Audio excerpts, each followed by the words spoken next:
Yeah. You want to start? I'm ready. Yeah, I'm ready. Josh, I sent you a text a while back at the beginning of the month because I was watching Napoleon Dynamite. Hmm. And my message to you was, do you think Napoleon Dynamite is the most millennial movie that has ever been made? Yeah. I mean, it's up there for sure. um, let me ask you first before we actually get into that. Do you like Napoleon Dynamite? Oh yeah, I love it. It's a classic. Okay. That movie's great. Yeah. It's really fun. It's really funny. It's so kind of stupid and I love it. And personally, I think it is like the flagship of what I would consider because it is kind of it's very of its time. Like I don't think you can make that movie today It's and like have it be specific dry humor of that era that it is. yeah. Yeah. The awkward, like I don't know how to describe it, but that type of humor is very specific to that time frame for sure. Mhm. Yeah. And it's very quotable. Um, especially at the time. I was in high school when that movie came out. We were both in high school when that movie came out. So like Hmm. everybody, like you would always see somebody, or I would always see somebody at least with a Vote for Pedro T-shirt in Yeah. school at some point around that period of time. You know, anytime there'd be tater tots for school lunch, somebody would be like, "Napoleon, give me some of your tots." Tots, give them to me. Um, So good. yeah. So that's what I wanted to start with. Is what do we think is the our top three most millennial movies? Yeah. And I think Napoleon Dynamite has to be number one for me. Okay.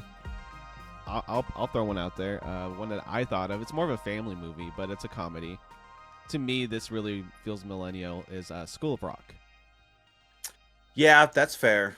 That Yeah. definitely had an impact on kind of everything. I mean that stands out to me as like the Jack Black vehicle that made him Jack kind Black. of the star that he became. Yeah. Yeah. Yeah.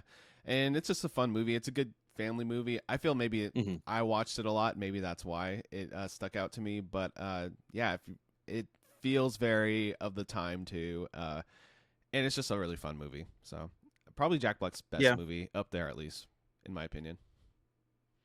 Yeah.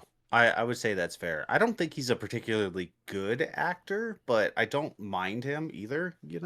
Yeah, he's been in a couple of dramas that were really good. There's one called Bernie, and he plays like Hmm. this like really awkward, like eccentric, possibly on the spectrum type character, a little like atypical, and he does a really good job where he's like just like a little more subdued Jack Black. He's not like making a bunch of mouth Uh-huh. noises and stuff, and the Jack Black stuff that he always does. But Yeah. yeah, yeah, no, yeah, but School of Rock to me really defined like a certain time where I was just like I was really getting into classic rock at the same time during that time frame. So that having a bunch of Yeah, I the was hits in too. it too, is just it was just cool and fun and feels like a movie anybody could watch and have a good time. So yeah, that one stuck out to me.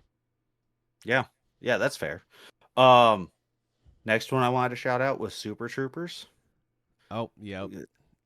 Like that um especially like among the stoner friend group that I had, like everybody was watching that movie because it is such a stoner comedy. Um and it's also very quotable, just Hmm. with like Farva and I want a liter of cola. I want a goddamn liter of cola. These snozberries taste like snozberries. Yep. Yeah. Um yeah, so I think that one definitely stands out as Yeah, that's such a good movie. I among the never watched the most. second one of those. Did you? I haven't either. Yeah, I I know it heard it came was out. good. Yeah, like what 5 years ago, probably or something. Mhm. But I just never watched it. Damn, I should. But Yeah. my second one, and I'm still in one for my partner. That when I asked them, they said it was White Chicks, and I just that is such a 2000s millennial type movie in my Yeah. opinion. Um, I watched it recently. There's a lot of jokes in there that don't age well, so I feel like that is a very millennial thing too. It's having a lot of Yep. cringy jokes that don't age well, so it just works. Yep. Yeah. I don't think I've seen that one since the 2000s. Yeah. Been a while. I mean, I It might don't be worth going back and rewatching honestly, just for the it fuck of still it. has a lot of funny parts. Like even some of the stuff that's a little like you raise your eyebrow to, the rest of it you're like, this is actually pretty damn funny, you know. So Yeah. yeah, uh, I just think it's like I said, it's a little cringy. A little. They always had like movies in that era of with people with that wear drag and or like, oh, this man's dressing like a woman. They had so many movies like that, and this was Uh-huh. just basically the most extreme version of that. But yeah, it's a funny movie. You got Terry Crews dancing to that one song in his car. It's Mhm. ridiculous. So yeah, good times. Yeah. And Terry Crews was funny at the Oh yeah, time, for sure. yeah, yeah. He was in He a was bunch of funny stuff. yeah he was really he has that like, oh come here white girl, you know, like he has that like I could just see his face. Is like he just has a good like I don't know, he does something with his face that you instantly start laughing when he starts Mhm. delivering his lines. So yeah, he's really good in that one. Yeah. The final one. The final one that I put on my list is Scary Movie, and Yeah, I that's think true. Mm-hmm. you know everybody with the what is it, the what's up and Mm-hmm. sticking your tongue out, and even Scary Movie 2 with the guy with like the deformed hand.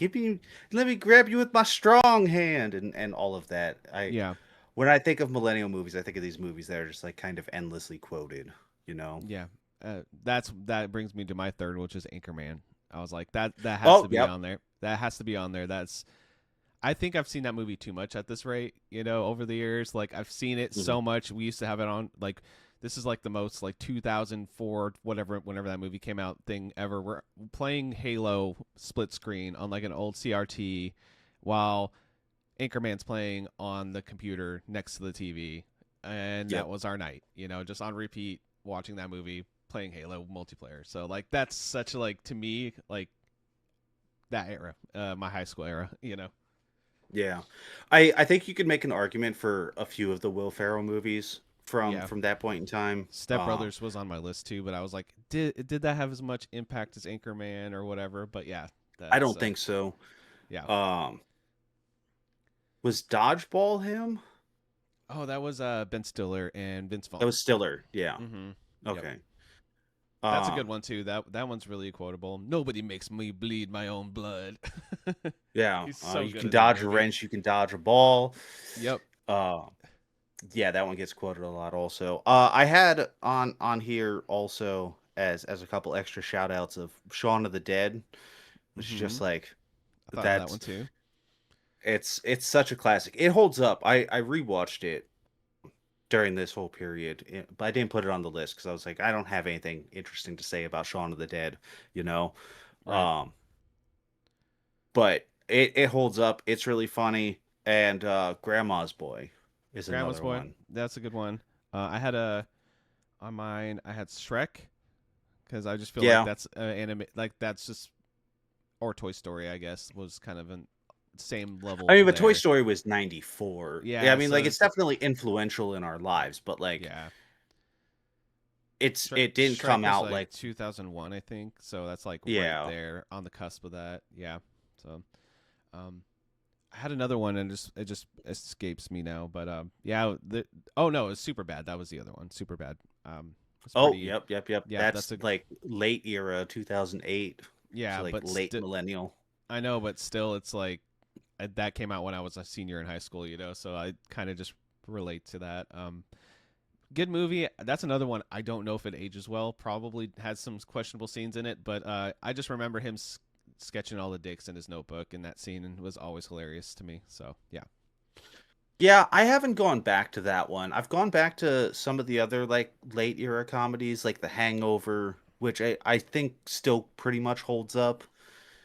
Um I used to think that was the funniest movie ever. Hangover. Like I don't. it's pretty I, funny. it's still funny, but now it's like when I was a kid, I was dying watching that. But now I'll watch it and be like that. You know, I'll crack up at a couple scenes. So yeah, Yeah. it's good times though. Last one I put on here just cuz like I think it's maybe a little bit more my taste and probably a little bit more your taste, but Clerks 2 just cuz Clerks like too. Yep. yeah, we're both big Kevin Smith fans, at least his early work. And Clerks 2 is kind of, at least for me, the tipping point between when he was making like really, really good comedies and he started to go downhill with his filmmaking. Yeah, it's like you can see the combination of like the first Clerks vibe here and there in that movie, and then you get Mhm. like Jane Silent Bob the reboot vibes here and there. You're like, okay, Yeah. it's a little just the stupidest, corniest jokes. I know he does that on purpose, but sometimes it's just, it's not as funny. But Yeah. um, And I know some people don't like Clerks 2, but it's not bad. I think it is actually pretty fun. Yeah, it's good. It has some quite like questionable things like doing the he's I'm taking this racial slur back, and I'm like, yeah, Hmm. I mean, that's probably just trying to be an edgy joke, but it does not age well at all. But Yeah. still, it's fun. I feel like I don't hate any Kevin Smith movies I've watched. There's a couple that I wouldn't rewatch though, if that makes sense. Like I had an okay time when I watched it, but I'm not going back to that. There's a couple like that. Oh, I'm never watching Jay and Silent Bob reboot again. I'm never watching Clerks 3 again. Like Yeah, they're just not good movies. Clerks 3 actually legitimately bummed me out. I thought like it was kind of bad. I was Yeah. like that was one of his biggest buildups, and I was like, there are good ideas in this, but the movie itself is this real like what how he lights his movies are like so painfully bright all the time, and everybody's just Hmm. I don't know. It was just bad, unfortunately, but it is what it is. Yeah. I do wish that I wish those characters would have had a better final arc, you know? Yeah, just But them. Like the thing is, like, so the second one, they're like, oh, this is like a positive thing for them. They're going to be their own business owners, etc. Mhm. And then it starts the third one. His wife dies, and he has a kid by himself, and then he has to like run this business, and they're like miserable again. Yep. It's like, and then they end miserable. I was just like, that's not really what I expected from the storyline. So Right. Yeah. yeah, but yeah, Clerks 2, that's a very millennial movie. I'd say that for sure. Oh, $50, little man. Put that shit Put in that my shit in hand. my hand. Yep. So yeah. All Do you right. have any other honorable mentions? I can't think of any. There's some that were like on the cusp. But not none that I could think of like that would be worth talking about. I mean, I like you said, mostly anything that's like Judd Apatow would be in there. Mhm. Scott Pilgrim was one I was thinking of. Yeah. Too, Yeah, but that's that one is fair. a little bit later in that era. But I would say, and then the other one I was thinking of was the Harry Potter movies because we grew up with those, and I would say that's That's fair. I Yeah. was we were basically the same age as Harry Potter as they released those movies, so it was kind of Yep. something that was just always around growing up. Oh yeah. Yeah, it was absolutely always around. Like from the time I was in elementary school and Sorcerer's Stone was out, like Harry Potter was just kind of this ever present thing in my life, at least up until like right after high school. Yeah, and like they're well made movies. They're fun. I don't Hmm. really I my fondness for the series has went down over the years because the writer's a piece of shit. So Hmm. it's kind of one of those things. It's like fuck her, but of course I still have nostalgia for Harry Potter because we grew up with it. So it's like yeah, I take one hand with the other, I guess. Whatever. Yeah. Yeah, definitely. It's one of those things where it's like separate the art from the artist, right? You got kind of have to, because the Yeah. world itself is fun to be in and exist in. So yeah. Yeah. All right. Well, what you been watching this month? You want to start? Yeah, I'll start. I've been watching more Cheers. That's the only TV show that I've really spent any time watching outside of what you recommended that I watch. Yeah. But I'm like most of the way through the third season of Cheers, and each season has like 24 episodes, so it's like it's a lot. There's 9 seasons of 24 episodes apiece, or 36 episodes apiece, something like that. Because TV in the 80s isn't like TV today, where you get 8 episodes for a I season. was gonna say You know? they don't do that anymore. They're even the sitcoms don't really do it. I think the animated shows actually still do that a lot though, like Simpsons and Family Guy. They'll do like Hmm. 20 episode seasons. Yeah. But like the actual live action ones, like Abbott Elementary or whatever, that's one I can think of. That's like 12 episodes or 14. It's never 22, 27, 28, episodes in a Right. season. Yeah. Yeah. Yeah, that show just continues to be like nostalgically fun. Um Right. it's it the more I watch it, the more it makes sense to me why it's kind of like stood the test of time as being the like one of the standout sitcoms from the era, just because they do tackle a lot of social issues. I know I talked about that the Hmm. last time I talked about the show, but they've continued on that same trajectory where like each season there is an overarching narrative, even though you don't need to necessarily watch every episode to like it's not going to hinder your experience if you don't get that, but Right. the narrative is there so that if you are watching it back to back, there is like actually some level of character progression, Hmm. and it's not just like characters being constantly stagnant like a lot of sitcoms are. Right. And um they, like I said, they tackle different social issues that would have been prominent in the 80s. Like there's been a few episodes about like somebody within the bar being gay, and how like some people are like, oh, that's fucking horrible, and most of the other people are like, but at least the main characters are like, who fucking cares, like get over Right. yourself. They're always like the um sanctity of marriage or whatever. Yeah. yeah. And it continues to be really funny. Like there is a little bit of boomer humor to it for sure. Right. The character Norm, big fat guy, like he always makes jokes about like being miserable with his wife, but then there's an entire episode where he's actually like, my wife is the only person I've ever been with, and we've been together since we were in high school, and we're almost in our 40s now. Like I don't actually hate her. I just make jokes because it's fun to make jokes. It's Right. like, yeah, that kind of makes sense, Yeah. It's not. He's not doing it in a coming from a hateful way. Mhm. Which a lot of those jokes do can come off that way. But I feel Yeah. like that was just a style of humor for a lot of couples back in the day where they just like talk shit about themselves, each other, as like a love Yep. language, right? Hmm. Yeah. Um, but yeah, so in the third season, they finally introduced Dr. Fraser Crane, who, Nice. got famous from that show and went on to have his own show called Hmm. Frasier, which I'm sure a lot of people remember from the 90s, which was also wildly popular. That might be like the most successful spin-off show of all time. I couldn't Probably. say for sure, but it's definitely up there. Hmm. Um his character is kind of fun and interesting, at least when they first introduce him, because he's not there all the time, but he keeps coming back to the bar, and he's dating Diane, who's one of the main girls from the bar. So he's there a bit, but he's not there as like a regular who's always there, at least not right now. Just like He a gets bit that way part, later. like a bit part character that shows up once in a while. Basically, Yeah, like sounds like every episode, every other episode, or every 3 episodes or something like that. nice. um yeah, it's just, and it's funny. There's a lot of just like one liners where somebody will make a joke at somebody else's expense, and that's always, it's funny. Yeah, It I would say most episodes get at least a chuckle out of me, and some get a good hearty laugh from a joke every now and then. that's good. I mean, at least it still holds up where you're still laughing at it. You're not just rolling your eyes the whole time. Yep. Yeah, that's cool. Yeah, so it's been just like background noise while I've been laying on the couch playing Pokemon. There you go. It's great. Yeah. All right. I'll jump into my TV I've been watching, and then we can get into some movies. I Yeah. watched the 2 episodes of that Scrubs reboot that came out.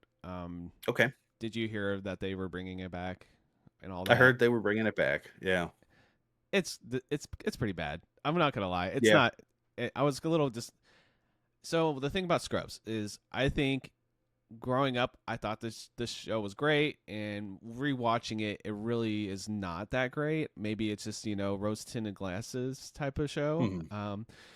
So they try. It literally feels like that style of episode and show, but trying to use 2026 humor and jokes. It just doesn't work. Right. Like, but I do like the fact that JD and the main two, JD and Elliot, didn't really work out because I never thought they were a very good couple in the show. So it was just like they kind of didn't really have much chemistry. You know, they were kind of just Hmm. awkward together. And I was like, well, I guess it's going to work out for them, you know?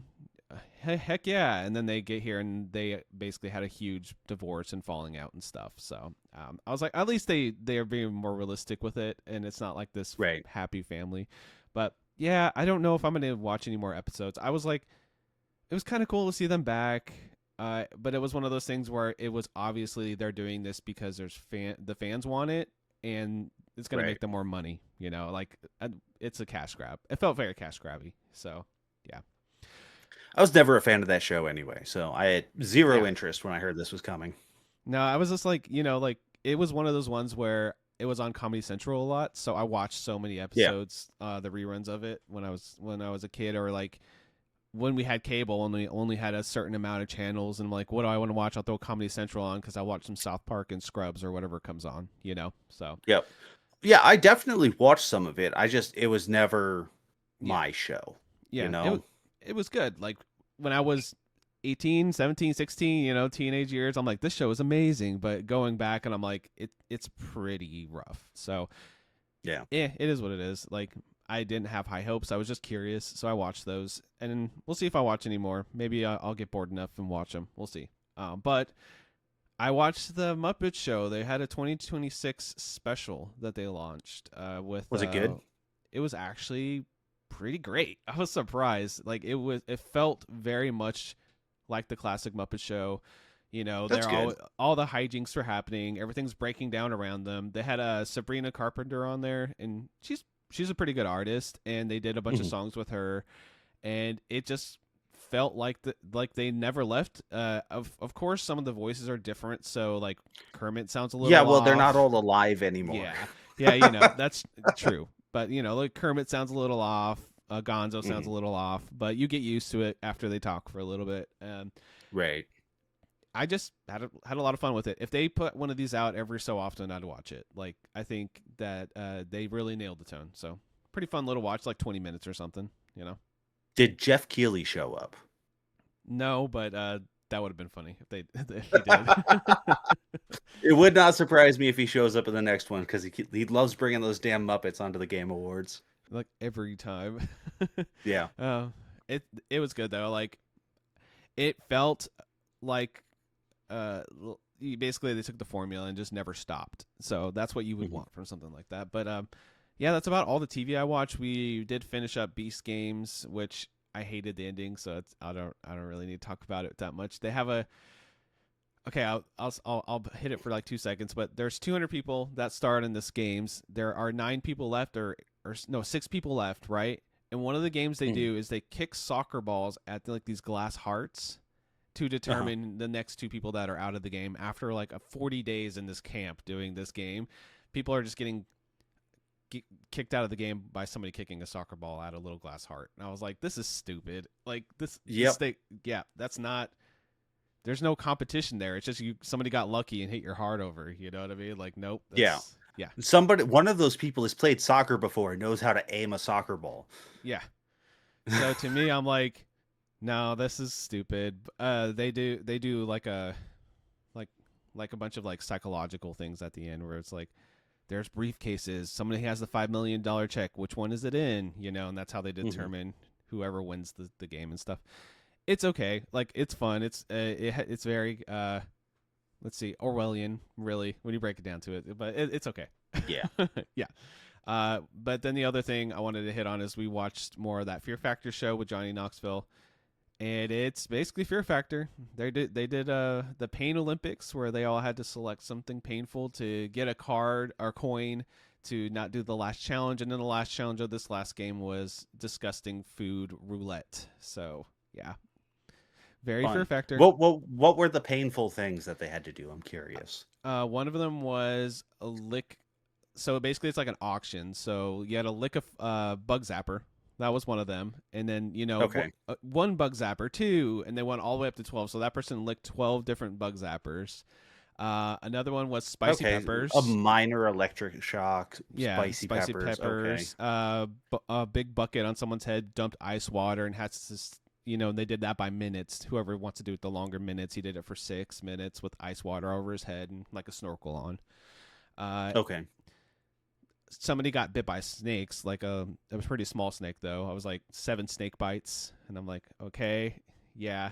And then the other I one mean, if you're was afraid of snakes, that it's going to be terrifying. But like, if you've ever had a pet snake, you've been bitten by a snake before, and you're just like, "What are you doing, you little shit? Like, yeah, get your shit off of me! What are you doing?"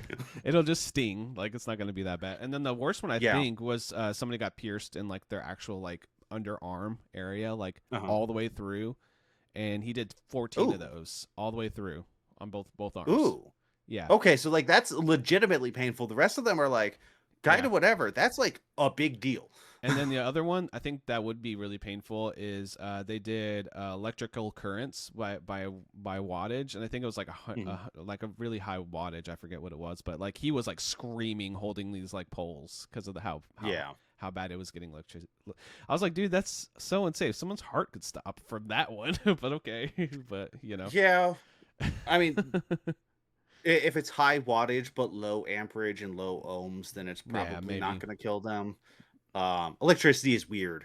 yeah, that's true. So, and I But don't fully understand it. So don't even quote me that I'm using the right words. Like I have a pretty yeah, good idea that I am, but yeah, I will say it's very similar to the old Fear Factor. It's just like they yeah. do the craziest things that you can think of. Like this one had the nasty foods had a pig snout pudding and rotten egg pie and stuff like that. Gross stuff. Yeah. So Yeah. I don't know. Nothing too crazy. I just mostly been honestly I've been working a lot this last month, and it's a short month, like we said before, and so yeah, I didn't really watch as much this month, but I still watch quite a bit, to be honest, more than most people. So Yeah. Um that was all. Yeah, I think that's it for TV. yeah, Yeah. I You're think so. done for TV. Yes, sir. Josh, I was it last weekend? It was either last weekend. No, it was the weekend before last weekend. I got sick. I got a cold. Mm-hmm. I was feeling like crap. So I laid on my couch and I played Pokemon and I watched all 6 Star Wars movies. I mean, yeah, can't go wrong doing that. Like, like No. good times. Um. So I watched the original 3. And I watched the theatrical release. We had a discussion in the Discord about whether or not the quote theatrical releases that I have on DVD are actually the theatrical releases. And I think we've come to the conclusion that they're basically the closest you can get without having like an actual 35 millimeter print Yeah, of the theatrical release. Um, which I don't have. I don't have a 35 mil camera. I don't have any 35 mil reels. So, but I do have DVDs that have the quote theatrical release of episodes 4, 5, and 6. And yeah, I mean it's fucking Star Wars, man. What do you want me to say? It's good stuff. yeah. Um, So you watched the prequels and then the OG trilogy, so 1 through 6 then? yes, all Okay, 6 movies. gotcha. You don't count the The other only three? the only 6 Star Wars movies that have ever been made. Oh, Rogue One's not bad. No, Rogue One's fine. I also didn't mind Solo when I watched it in Yeah, theaters, that but one's fun, but that's more like to me that feels like a fan film more than like an actual official yep, Star Wars movie. But yeah, yeah. anyway. Um, I just wanted to make that joke, Josh. Let me make jokes. God. I know I'm a stick in the But mud today, I guess. yeah, I know. God damn it. Anyway, yeah, I like all these movies. Obviously, like I have Star Wars. Can I get them on camera? No, I can't rotate my arm that way. Star Wars tattoos on my arms. It's hard to get them on camera because they're on my forearm, like right by my elbow. That's a difficult place to like put in front of my face. Um. So yeah, I'm obviously a huge fan of Star Wars, and yeah, I really like these movies. I will say that like the music in the Jabba the Hutt scene in the original Return of the Jedi Mm-hmm. really fucking sucks. It's It's bad. bad. Yeah, It's it is. really, really bad. Mm-hmm. Um, and like the remaster, like remake, whatever the fuck you want to call it, is not good, but it's a little better than that original music. Um, Other than that, I think I always just watch the original versions at this point. Yeah. And then I've rewatched the prequel trilogy, which I had not watched all three of them in a really long time. In fact, I had to go out and buy a copy of Phantom on DVD because I only owned it on VHS and I don't have a VHS player hooked up I'm to surprised you my don't have TV one. Oh, anymore. you just don't have it hooked up. I was like, I'm surprised you No, don't it's not have one. hooked up. I have two. Okay. I just don't have them hooked up. Um, and they both still work too. But that's besides the point. Yes, Hmm. I have a VHS player. Um, so I had to go out and buy a DVD copy, which was fortunate because I needed to get a copy of Rollerball, also the 2002 version, so I could watch that. We'll get there. And then also Yeah. the store that I was at was having a buy two get one free sale, so I found a copy of Alfred Hitchcock's Psycho, and so I got Psycho for free after buying those other two movies, which was great. Like Nice. Psycho's fantastic. I'll talk about that a little bit more here in a minute. But yeah, so I watched all the prequel trilogy, and episode 1 I think still holds up incredibly well. That movie's really well paced and it's really fun, and I don't really have any complaints about it. Yeah. Episodes 2 and 3 I don't feel like really do justice to like Anakin's fall to the dark side. That's fair. And there's some really corny bits, and the CG doesn't hold up. But other than that, they're still pretty fun movies. Yeah. I every time I think of two, I just remember being there's parts of it that are just boring, to be honest. Like the Senate Mhm. parts and like the more political parts are just a little more boring. I think it could have easily been edited down or, altered to be a little bit more fast paced movie, but I have no complaints really too much with the prequels. I think they're fun. Mhm. They're good. Uh, the first one is very nostalgic. That's actually a pretty millennial movie. The first Star Yeah. Wars movie. Episode one. It's. I mean, it has probably one of the best lightsaber scenes of all time in it with Darth Oh yeah. Maul. Yeah, that scene's just insanely good. So the Duel of Yeah. Fates. Yeah. And Liam Neeson's great. You know, Ewan McGregor is great. Like that cast is fucking stacked, man. Like there's some Mm-hmm. really really good acting in there, and I really enjoy it. Like I think that is the best of the trilogy, and Yeah. everybody who hates Jar Jar Binks can go and fuck off. I think that's he's way overhated. Like it's fine. Like I know it's kind of a Yeah. corny character, but sometimes there's corny characters in Star Wars. That's part of like the vibes of Star Wars. Yeah. Yeah, It's always been a little corny. yeah. It's kind of the point when you break it Yeah. down. Yeah. Um, but yeah, so that's Star Wars. Talk to me. Talk to me about something that's not Star Wars. Oh, okay.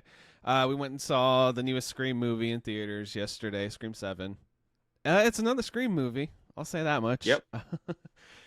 They got Neve back to be in the movie for Sydney, and Mhm. so it's her story, and she has a daughter, and they use. Do you care if there's little mild spoilers for this? I don't give a shit. It's Okay, Scream.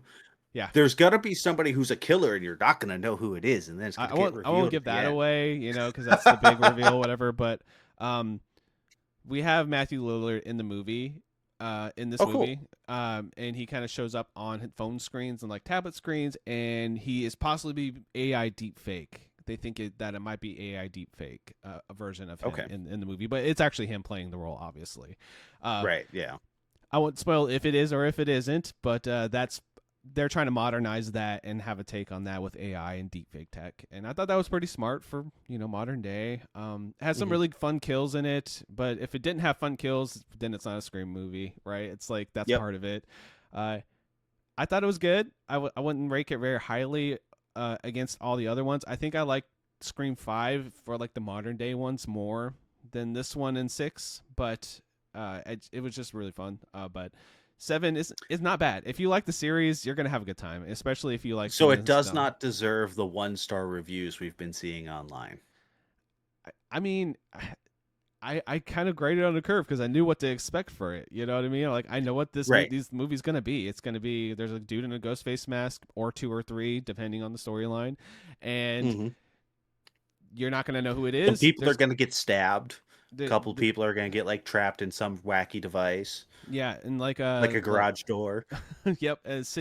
Sydney has like a bunker room, right? So he Uh huh. starts. So she goes because of course she does because she's like survived so much killings and stuff in her life. So she has a bunker Yeah. in her house.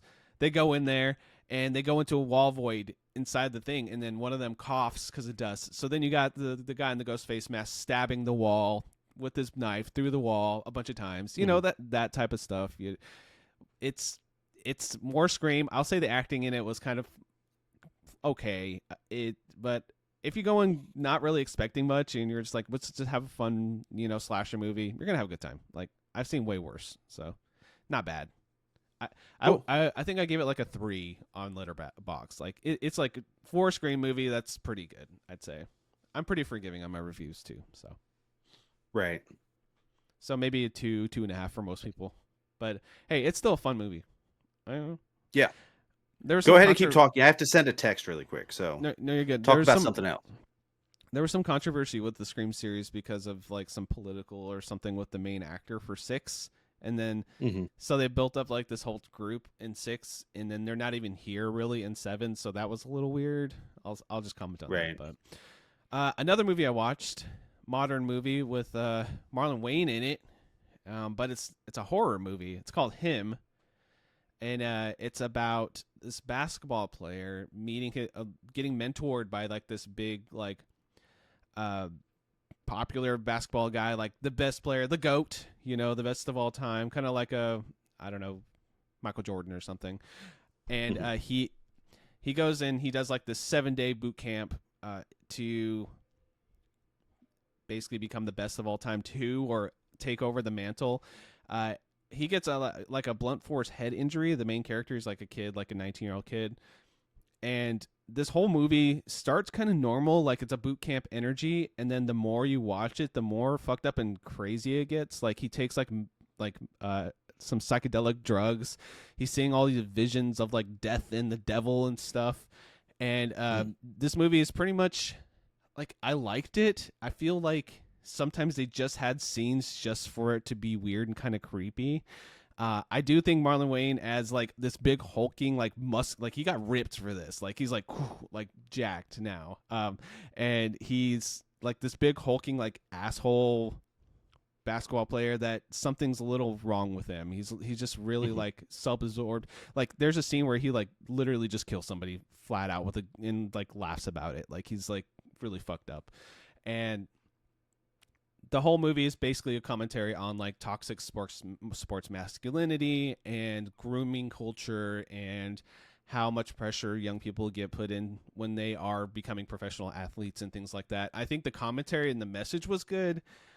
I will say the movie itself had it was a little overly long and it felt a little like just kind of weird and creepy for no reason at times without any purpose, but it was a fun watch and an interesting take on a horror movie. So worth a watch. I'd say if you're interested.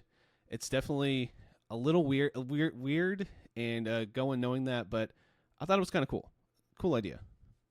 Cool. I just remembered that I need to add another movie back onto this because I forgot to put it on here. Um, Oh yeah, I remember you said you went to see that. Okay. yeah. So why don't I go ahead and talk about it right now? I went to the theater and I watched Gale, the Yellow Brick Road. This movie was very different than what I was expecting it to be, but I didn't hate it. So essentially, what the trailers made it seem like was that this is like a like quote unquote sequel to The Wizard of Oz, and Dorothy is old and living in a rest home or living in a nursing home and has dementia, Mm-hmm. and that like Oz is kind of tormenting her in the nursing home.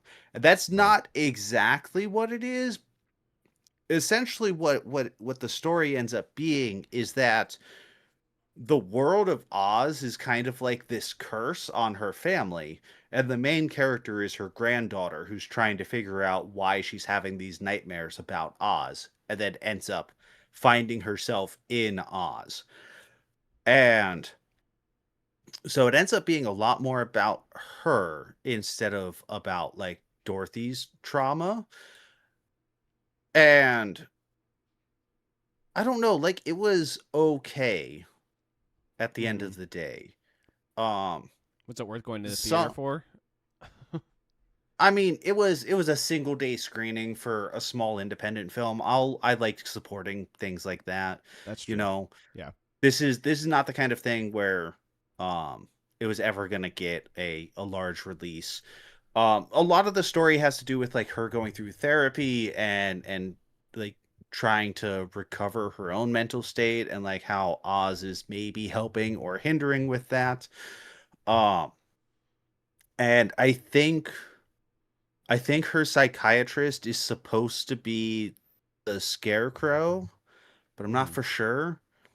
Because if you remember in the original Wizard of Oz, the Scarecrow, Tin Man, and Lion were actually Dorothy's uncles that lived with her. Yeah. And then the Wicked Witch was somebody else. In this movie, the Wicked Witch is there, and she is like the nurse or doctor that's in charge of like the nursing home that Dorothy is currently in.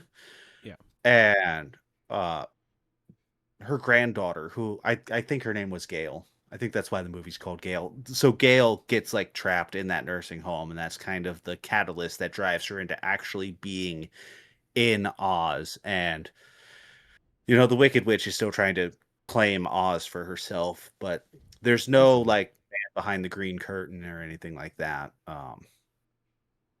I thought it was gonna be scarier, honestly. I thought it was gonna be more of an actual horror movie, but it wasn't. It was a lot less of a horror movie than what I was expecting it to be.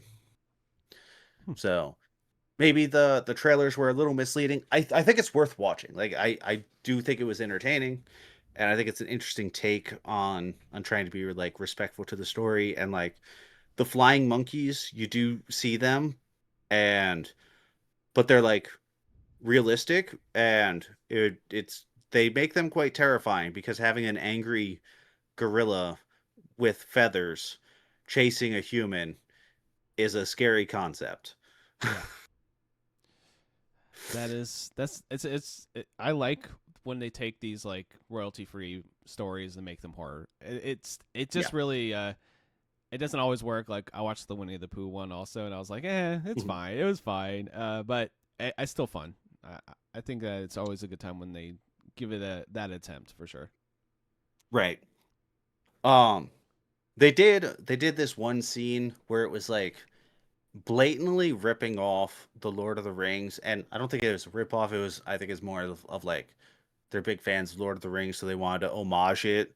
But one of the like she's hiding underneath a tree root, under like beneath a tree, and one of the monkeys is like at the top, fucking sniffing around looking for her, just like the ring wraiths looking for Frodo and the hobbits, and when they're escaping from the Shire, trying to get to the Prancing Pony, Hmm. and it's like very obviously supposed to be that scene. Okay. Why? Why?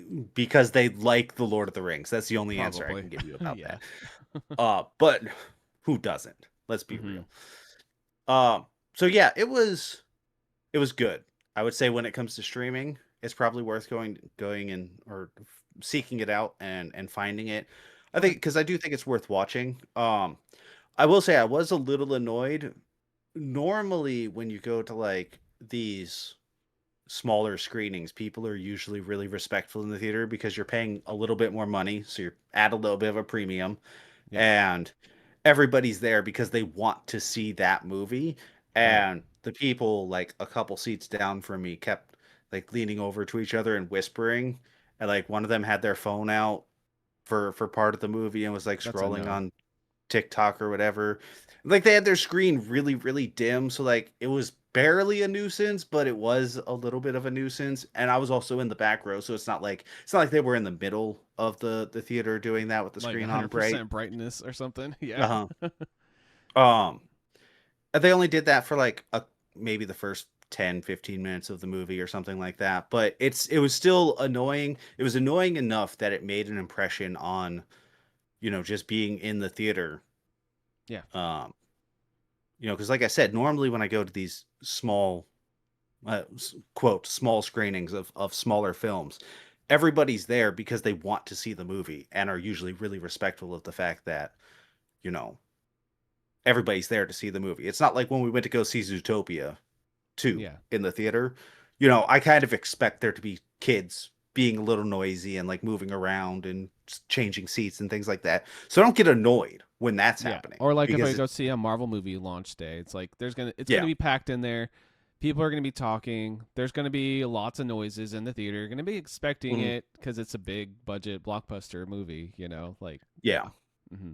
So I'm a little bit more uh like willing to accept that at that sort of screening. So like a few years ago we went to go see the second Jurassic World movie, and that was kind of the same thing where like people were kind of chatting a little bit and and screaming and laughing and stuff at the, which like that's different, but like a little bit of chatter and whatnot, and it's a little bit more expected at that.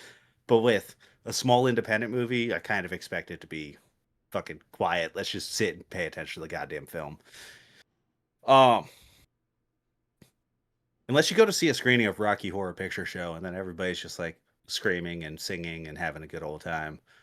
But Yeah. I mean that's that's also a expected. different Yeah. Yeah. That's vibe. that reminds me. I went like this is years ago, but with my ex. But we went to a screening of Rocky Horror on Halloween. Mhm. Everyone was dressed up and they started singing and they started kicking Yeah. people out for singing at that theater during Rocky Horror. Oh, I would have been so mad. We were all so mad. We're like, dude, you're just ruining the vibe. That's the whole point of being here. Yeah, Like, yeah, that is absolutely the point. You go yeah, to a Rocky Horror screening to sing along to the movie. yeah, exactly. So I was like, okay, well, I guess we won't go back here. Yeah, I don't. That one Yeah. sticks out to me because I had a bad experience for some. Why does that always happen? All the good ones will kind of blend together, and the one bad one sticks out in your mind. I don't know, but anyway. Yeah. Yeah, totally. So, I have a couple other here on here Yeah, that I want to talk about really quick. I did rewatch Shaun of the Dead. I forgot that I put it actually on the list. Still good, still funny. It's fucking Shaun of the Dead. it's a Like, what do you want me to classic. say? Yeah, Yeah. it's a classic at this point. It was basically a classic when it came out. Like everybody loved the movie. Hmm. Um, Pretty quotable. Always just you got a little red on you. Um, yeah, it's just fun. And then I watched Tucker and Dale versus Evil. Which, have you ever seen this? I think I have. I gotta look it up, but I'm pretty sure I've seen this. Okay, so this movie is like, what if the biggest misunderstanding between two groups of people ever happened, and that misunderstanding caused people to start dying, which is quite humorous. I will say, I search the director's name for me if you don't mind, because I forgot Yeah, to write it down. I But got it. he is the same director who wrote and directed Zombieland, which made this movie make so much more sense because it's a horror movie that's also quite funny. So essentially, Tucker and Dale are these two like hillbilly rednecks, and they're going to this old rundown shack that one of It's them, I don't Eli remember which Craig. one. Is his name? Is Eli Craig? Yep, there you go. They just bought this property and they're going there to fix it up, and they look like hillbilly rednecks. Mm-hmm. And there's also at the same time in these woods a group of like college teenager city kids who are going out to the woods to like just go camping for the weekend. Well, the college kids end up thinking that like the hillbillies are like evil psycho murderers, Mm-hmm. but they're not. Like they're just at their fucking cabin. And one of the girls, they're all going swimming, and one of the girls like tries to jump into the lake, hits her head on a rock and gets knocked unconscious. And Tucker and Dale go and fish her out of the water, and the teenagers mistake that as them kidnapping their friend, and so they all get scared and run off. Okay. And then the teenagers are like trying to get her back, but they're not willing to just have a conversation with these guys because they think that they're dangerous madmen. So the first kid that dies, he's trying to go up to their house to like talk to them, and uh Dale was like cutting through a tree stump and with a chainsaw and hits a beehive, so he starts getting attacked by bees. So he starts running and screaming with a chainsaw, and that makes the kid think that he's being chased by a redneck with a chainsaw. Oh my god. And so they end up running through the woods together, and the kid just ends up getting impaled on a tree because the kid runs into a tree because he's not paying attention to where he's going because he thinks he's being chased by a redneck with a chainsaw. Oh my god. Dale doesn't want to kill him. He's just trying to get away from the fucking bees. I So it's I was gonna say I don't remember watching this movie because as you described this plot, I'm like, yeah, I do. I feel like I watched it when it came out, so maybe I didn't watch it since 2010 when it came out. So right. anyway, yeah. But so like this series of misunderstandings keep happening, and like one of the other kids falls into the wood chipper, and he's essentially like running, and he's trying to like tackle Dale. And right at the time that he jumps at him, Dale ducks down to pick up another tree branch. So he just jumps over him and right headfirst into the wood chipper. And Dale's just like, why are all these kids killing themselves in our woods? um, so yeah, hijinks ensue. A bunch of kids die through no fault of anybody but their own stupidity. And all of it, the entire movie could have been solved by just having a conversation. Damn. Pretty Sounds funny, like a good time really though. bloody. I need to It's watch it. really fun. I need to watch it Yeah, again. Yeah. it's a fun movie. Go ahead. Talk about Okay. something else. Okay. Sounds good. Watch a movie called The Lobster. Have you heard of Okay. this movie? I have not. What the fuck is this? It's directed by Yorgos Lanthimos, which he does a bunch of weird stuff like what's something recent he did? That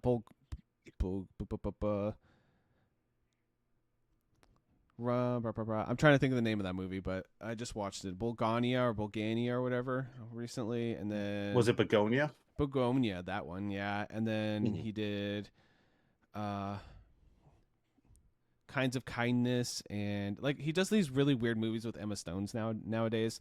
This one Okay. is one of his earlier movies. It's called Lobster. It stars Colin Farrell, and this movie Look at this is cast: Rachel Weisz, fucking John C. Riley. yep, Olivia Colman, yep, like a lot of good people in this. Yeah, dude, John C. Riley. Like he did play in a lot of comedies, but he's also played in quite a bit of dramas, and he's really, really good. He is. He has a new western coming out this year. I can't think of the name of it, but I saw the trailer. I was like, dude, he's acting his ass off in this movie. Anyway, in this one, he does play kind of like a mopey type character, but not his over. He was pretty subtle in this.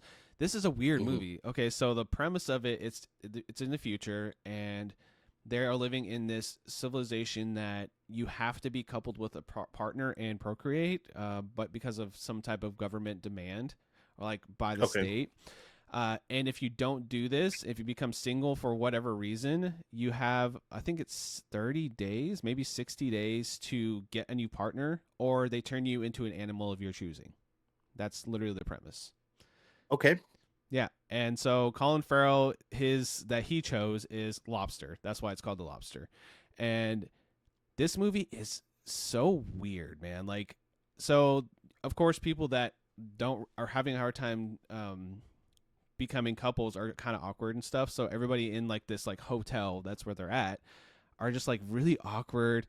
There's like people getting together because one person's like nearsighted and the other person's nearsighted. Like they have to find, they're trying to find like commonalities, try to go on little dates and stuff, and then they like celebrate it like this like really formal celebration of like togetherness. If somebody finds a partner and then they get married during that ceremony.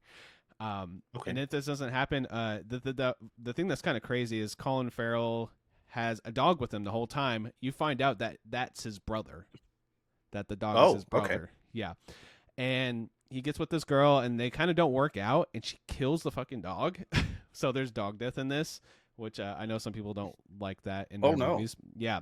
Yeah. Um, so they have that scene and then the movie kind of just goes even more crazy because he finds a girl that's part of like this resistance group and they have this really weird and like kind of like stiff like relationship. They're all kind of like a little off and they're in the wilderness for months and months trying to hide from this federal government and like the second half of this movie is just outside of the hotel and how these people are relating to each other and their lives outside of this thing trying to hide the fact that uh they're not they're together against the wishes of the government and stuff like that and it just Mhm. gets really dark. It's very has a lot of humor, very dry black humor in it.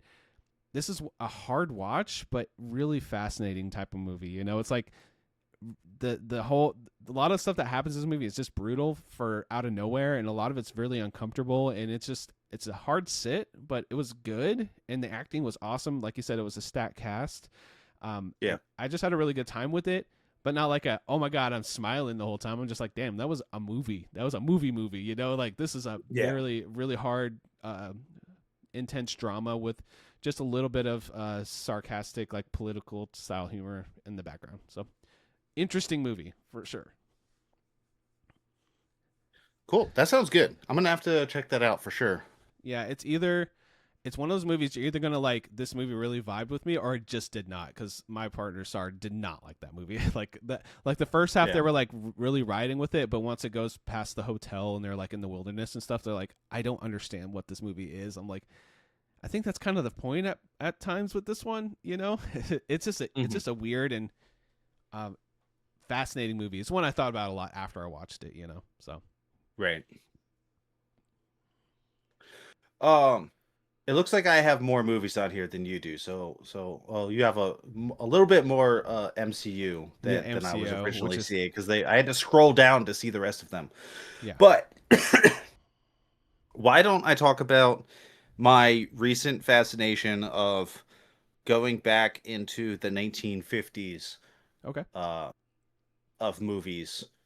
Um, I realized through some sort of circumstances that I have like this gap in my knowledge of film where I've watched a whole bunch of movies from like the 1930s and 40s because back when I was in high school, I used to be able to buy these like 20 packs of movies where they're all free license, 20 movies for $5 and they're Yeah. mostly old black and white films. So, and most of them would be from the 30s and 40s. So I've watched a whole bunch of movies and a whole bunch of, Universal monster movies and a bunch of these classics, a bunch of these old movies. And then there's just this gap in my knowledge up until like the 70s where I kind of pick up where a lot of the movies that I really like are from like the early to mid 70s and then up through like the early 90s is kind of my main wheelhouse of when I watch movies or that I watch movies from, right? So, I have this gap of like 20 years where I've seen some, but I've not seen a lot. So I kind of have been going through and watching some movies. Mm-hmm. And I think I had mentioned it briefly, but I finished watching The Raven. This is from 1963, and it stars Vincent Price, who's fantastic. I fucking love Vincent Price. I've loved him as an actor for a long time, but he was in a bunch of movies and like he's been in a bunch of really classic horror films. But he was also in like 200 some odd movies. Anyway, so Vincent Price, Peter Lorre, who Mm-hmm. was huge in the 50s, like in a lot of stuff, and Boris Karloff, who you would know primarily, I think, as the Mummy from the original Mummy movies from the Yeah. 30s. Mm-hmm. Um, and and then this is really really young Jack Nicholson. This is one of his earliest movies. Awesome. Directed by God damn it. I have his Roger name. Corman, it says here. Yep. Oh, there's thunder outside. That might pick up on my microphone. I'm sorry if that does pick up. That's fine. We have a thunderstorm rolling through. So yeah, a lot of what I've been watching is Roger Corman films, and it's been like this recent fascination for me. But this movie is it's barely an adaptation of Edgar Allan Poe's The Raven, that original poem. The most you can say is that like there is a raven, and Vincent Price's character says some lines from the poem. Other than that, this movie has fuck all to do with that poem. Okay, essentially, what this movie is that Vincent Price and Boris Karloff's character are legitimate sorcerers. Like they can perform actual magic, and Vincent Price goes to Karloff's castle, and drama ensues between the two of them, and they end up in this big sorcerer battle at the end. Nice. Karloff had turned Peter Lorre's character into a raven, and then he showed up at Vincent Price's house, and Price had to turn him back into a human by making a magic potion with like eye of newt and hair of dog and all the normal witchy stuff that you would hear about. Um, this movie actually has some really really interesting special effects where like they're doing interesting things with like having like the camera cut in interesting ways and like layering film on top of each other to make things happen that you wouldn't normally be able to have happen, Right. like having people floating in the air and things like that. So like without noticeable wires, like this is a special effects movie of its time, and I That's I think awesome. that's really really interesting.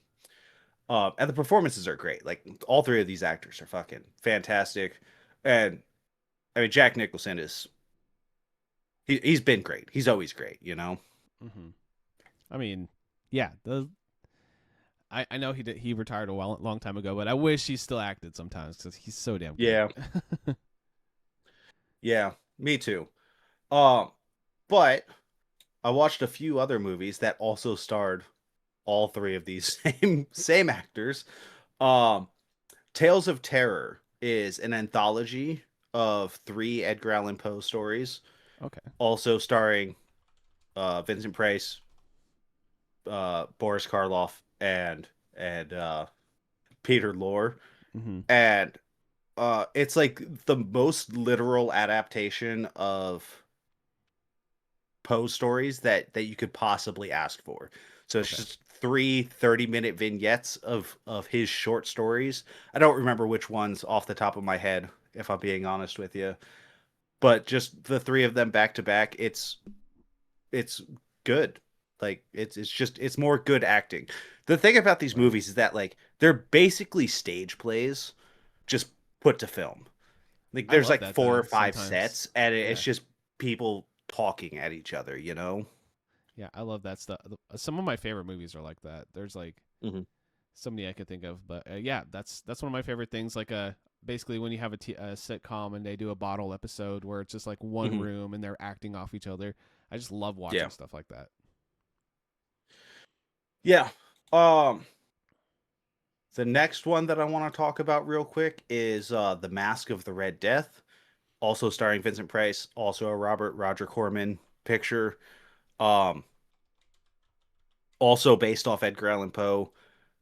It's very much a it's pretty much a literal adaptation Hmm. of the text, where it's a big party, and there's a essentially a village that has been struck by plague, and all of the richest people have gathered in this castle and have a few nights of debauchery before everything goes wrong and they start dying. Nice. And yeah, it I don't have much to say about that one. I liked it. But it's not one of my favorite Poe stories, but it was Right. good. I wasn't familiar with that one, Um but that's cool. and then before I let you go on about some MCU, I want to talk about Comedy of Terrors, which Okay, same three actors. So Price, Lore, Karloff. But this one is a comedy. And it's basically a slapstick, and I had never seen any of these guys doing anything close to comedy before, and it's really quite funny. that's good. Essentially, uh, Karloff is an old. He owned a funeral home, but he got old and he wanted out of the business.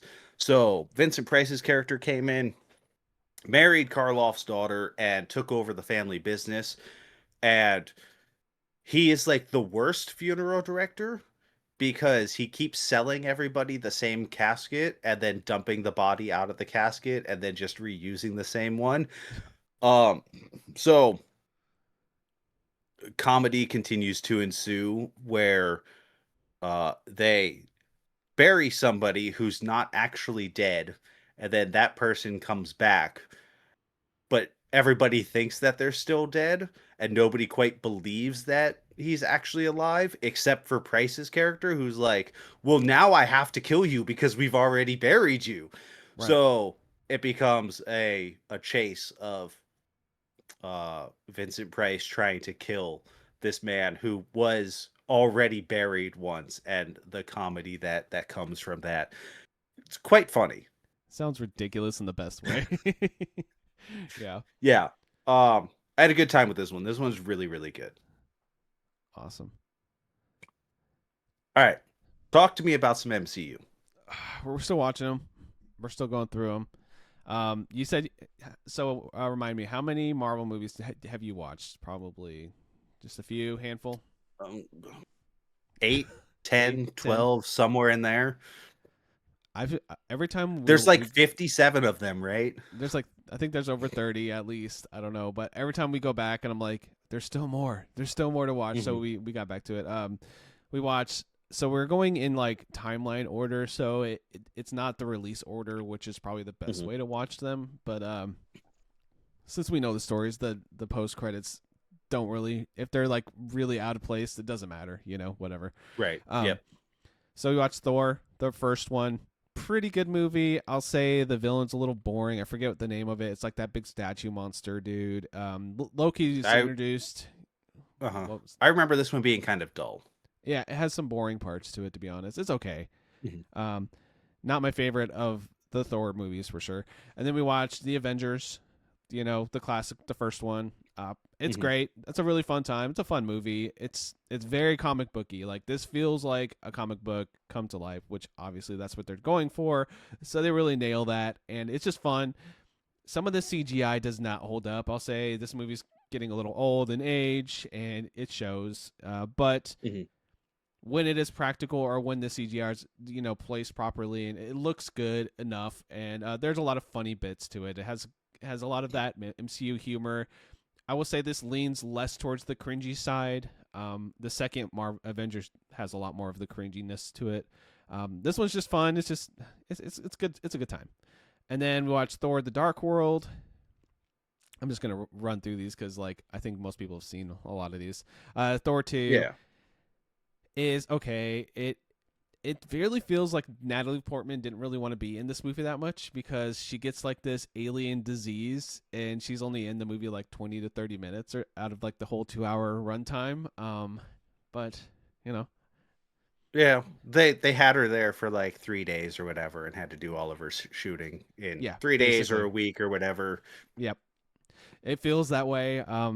I will say this one gets a lot of hate, and I do think it's actually a good story and pretty compelling. It's one of those ones where they had a lot of ideas and they try to just shove them into one movie.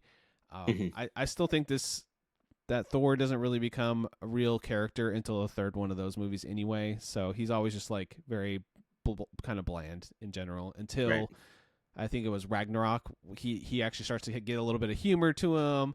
He has a little bit more comedic chops and a little bit more, like he doesn't take himself as seriously, and his outfit looks a lot better later on too. I think it looks really bad in these movies, but that's okay. Yeah. Loki's great, like always. Tom Yep. Hiddleston. He's just awesome. Like he's always been good in all the ones he's in. So and then we watch Iron Man 3. A lot of people hate this one. I actually think it might be the best of the three, just because I know that might be blasphemous for some people, but I liked it more than 1 and 2, or just as much as the first one. It's fun.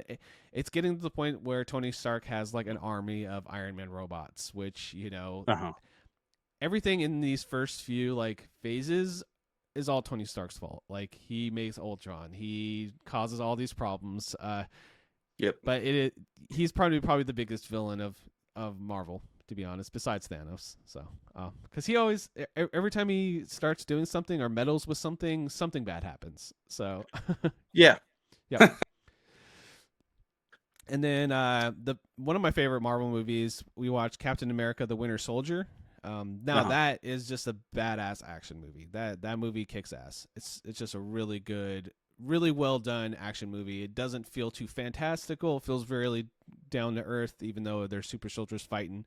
But this is where they introduce Bucky coming back after being tortured for years and being mind controlled by Hydra, and he Mhm. is the villain of the story. And the fights that they have, it's just really epic, and it feels like a spy thriller, and a really well done one at that. I'd say this is probably top 5 Marvel movie for me. Good I times. should really get around to watching that one. I've not seen that one. Yeah, that one is. I would say like even out like take it away from Marvel in general, like it's just a good action movie. Like really Right. good action set pieces, and uh there's a scene in the elevators. So basically, they find out Shield, is secretly a Hydra front. So Mhm. you start seeing a bunch of politicians whispering to themselves like "Hail Hydra" on their ears and stuff like that. And Cap gets on this elevator, and there's just like this really popular scene. They revisit it in Endgame and everything, but he's in the elevator, and he's like, "Oh, so he says some one-liners like, "So when are we gonna start partying?" or something like that, and then like he kicks everybody's ass in this elevator as they're trying to like zap him with like tranquilizers and like punch him Mhm. in the face and stuff, and it just kicks ass. And there's like this big, huge motorcycle scene where Bucky like slides. It's basically like an Akira slide, and like shoots a shotgun, jumps off, and then they start like fighting in the middle of the street and stuff. Pretty cool, Hell you yeah. know. Yeah, so good times. I watched a Marvel movie also. Oh yeah. I watched Blade. Oh yeah, Yeah. Blade's a good time. From 2002. Yeah, Wesley Snipes. Dude, this movie fucking rules. I hadn't watched this in years. It's This is a good. really fun action movie. Yeah, it Uh is. yeah, it's just Blade fucking murdering vampires, and he's really good at it. And then there's the whole like vampire cult where they're trying to bring back like the god of blood or the god of death that like made the vampires originally. Like, so you get a little bit like deep Blade lore in there also, but man, it's a fun movie. It It's is. a really fun action movie. It's been a long time since I watched that. I should go back because it Mhm. really it has that like of the era of music too. It has like the rap rock and stuff in it from what I remember. Uh-huh. Or yep, love that shit. It's got a little new metal in there. New metal, yep. Yeah. Yeah, it was really fun. I mean, I don't have much to say about it. Like, it's a big dumb action movie, but it's a fun big dumb action movie. Yeah. And I watched Underworld Evolution also, I honestly which feel like those two go hand in hand because I guess oh, absolutely. vampires, but also the vibes too. Yep. Yeah. So last episode, like a couple days before we recorded the last one, I had watched the first Underworld again, and so I turned around and watched the second one, and it picks up literally where the first one ends, and it's a direct sequel. Like 2 minutes after the end of the first one, the second movie starts. hmm Um, and yeah, it's more vampires versus werewolves, and hmm uh, yeah, it's a good time. I don't think it's quite as good as the first one, but it's still good. Um, Honestly, I don't remember what the fuck the story was about. Uh, The sign of a good it's movie. not exactly a like the most deep story that I care about, you know. Yeah. But S- goth vampires, it's a fun time. Yeah. Sometimes you just gotta watch a fun vampire movie. I get it. Yeah. All right. Do you want me to close out my Marvel stuff, or do you want to? I don't know how many more you got to talk about here. I Couple, mean, I've right? got a few. Okay. Yeah. So I've got a couple more classics that I watched. Where another Vincent Price movie that I watched. So this movie is called Madhouse. It is from 1974, and it stars Vincent Price and Peter Cushing. Peter Cushing, you might know as General. Fuck, what is his name? Star Wars. He's the one who orders fucking the Death Star to uh destroy Coruscant. Yeah, I know who Uh, you're talking about. yeah, dude, he's great in this movie. So this movie, essentially Vincent Price's character, I'm just gonna call him Vincent Price because I don't care what his character's name is. Um, Tarkin, in right? this movie, huh? Is it Tarkin? General Tarkin? Yes, Tarkin. Yes. Yep. So Vincent Price's character in the movie is like this old movie star who played in a bunch of horror movies where he played this character called Dr. Death. And on the set of one of his movies, somebody died and he was accused of killing that person, but there was no evidence ever put forward to suggest that he was the one who actually killed him, even though he was initially accused. So he stops acting for like 20 years. Oh no, it's not at it's at a party, like a cast party Mm-hmm. for one of his movies where somebody dies and he gets accused um of killing that person. And because of that, he quits acting for like 20 years and then comes back to America to shoot like this documentary and another Doctor Death film. And deaths start happening around him also because the like concept of Doctor Death, it like exists within the world so long as he exists within the world. Um so really good horror movie. So this feels much more like a 70s slasher because Okay. it is from the 70s than the other Vincent Price movies that I was watching. Mm-hmm. Like of the movies that I watched with him in it, this is probably like I would say the best one. Okay. Like as a film, it's like the most competent one. And it feels the most like a legitimate horror movie rather than feeling like a stage play put to film. So this movie's really good. I really, really liked it. Um, well worth watching. I feel like this is a movie that nobody really talks about, and I feel like it definitely should be. Um, and then a movie that doesn't need me to talk about it, but I'll talk about it briefly anyway, is Alfred Hitchcock's Psycho. Um, I never heard of it, man. I was kidding. I'm kidding. yeah, I know nobody's ever heard of Alfred Hitchcock or his super famous movie Psycho.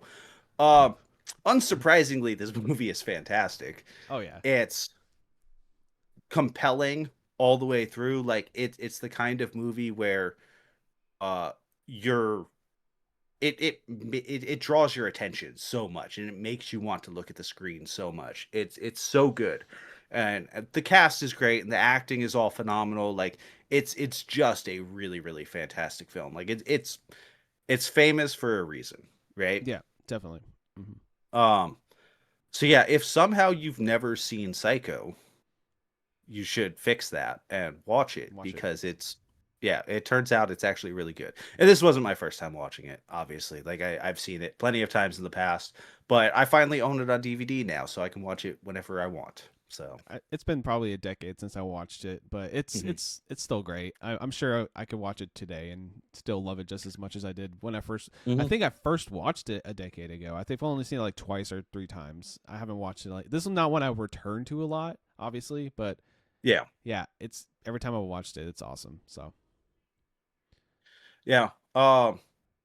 I just it felt like it was within the vein of the the other ones, like yeah, within the vein of like my current kind of um I fixation. don't know, I guess obsession Yeah. or yeah, we'll call it that.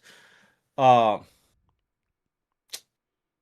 yeah, I guess I could talk about these last two that I have really quick. I Sure. watched Prom Night. This is slasher movie starring Jamie Lee Curtis from short.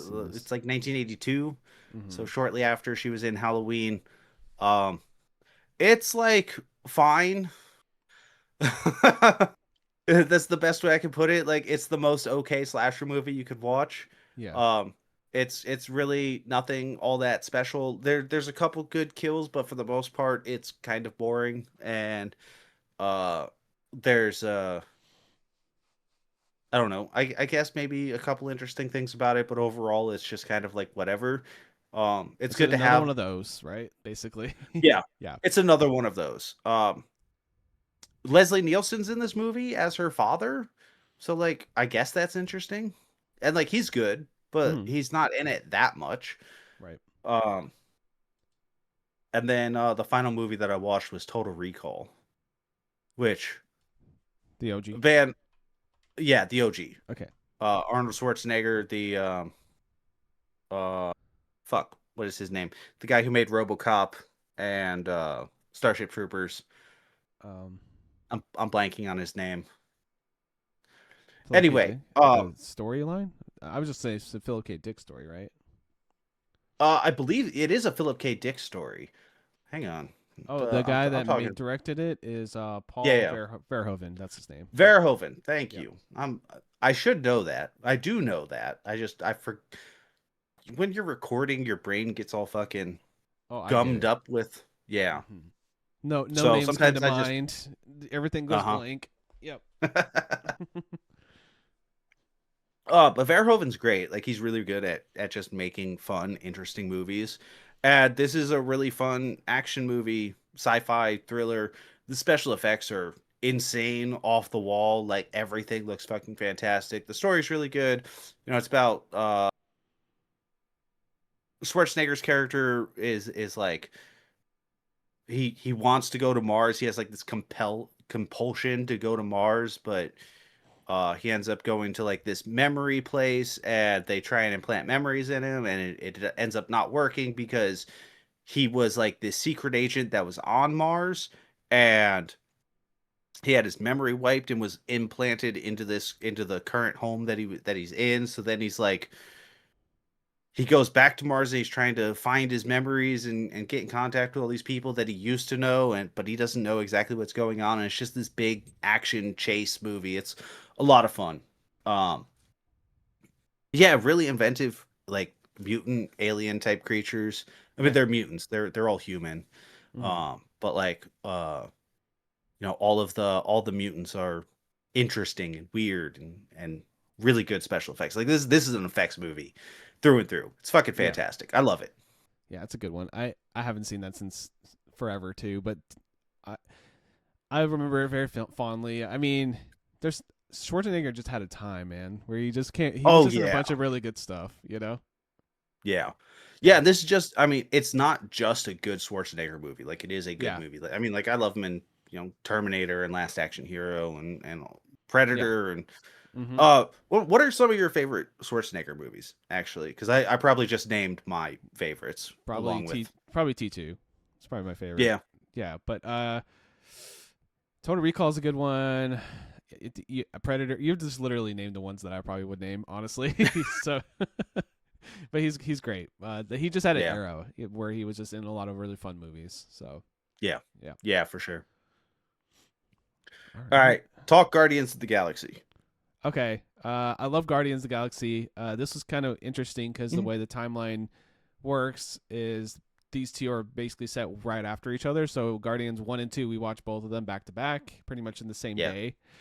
Um, they're fun, man. James Gunn's voice I think James Gunn's just really good at doing ensemble cast movies. Because Yeah. like, who cares about the talking raccoon in the tree that tree buddy he has? Like, no, you actually start to care about these characters. They're just a big fucked up family, and Mhm. that's what the first one does. It kind of introduces them and gets them all together, and at the end they beat the bad guy because he's distracting with a cheesy dance number. Like that's the kind Yep. of humor we have in this. And then the sequel, I think, is a little bit more fantastical, but also a little more nuanced in a lot of its like storyline and like themes and messages that it's trying to put across. Because have you seen Volume 2 or? Yeah. Yeah, okay, with Kurt Russell as his dad, as Yep. Ego the planet. Yep. So it's a little more fantastical in that respect, but it's also a father son storyline of like a absentee father that didn't really care about him, and then finding a father in like a stepdad situation with Yandu, and basically Yandu dies at the end, and there's like this whole like full circle moment feeling. It's a little sad, but a little bit positive because the movie's a good comedy on top of everything else. So Yeah. I just really like both of those movies, and the third one's really good too. I'm looking forward to rewatching it. So yeah, I've we not seen the third one, the, but I do like both of these. These are probably some of my favorite MCU movies. yeah, they're just really good. So I have the new ranking. We put all these on the rank. We're going to continue to rank them. We got Captain America: Okay. Winter Soldier as number one, and then it's Guardians 1, Guardians 2, like right below there. So getting into some of our favorites, and then Captain America, Avengers, Captain Marvel, Thor, Iron Man, Iron Man 3, Thor: The Dark World, Iron Man 2, and then the Incredible Hulk. It's still at the end, and I don't think that's going to change because that movie kind of No, it's sucks. probably gonna stay there. Yeah, but I I'm having fun with that rewatching them. But yeah, it kind of took up a lot of my movie watching time this last month. But hey, it's still good times. It does happen. All right, Josh. Uh, we need to do a book check-in, and we need Okay. to talk about the Deathgate Cycle, Book 2, Elven Star. Yeah. Before we do, though, I need to grab another drink really quick. I'm almost through with this liter of water. No worries. I'll be right back.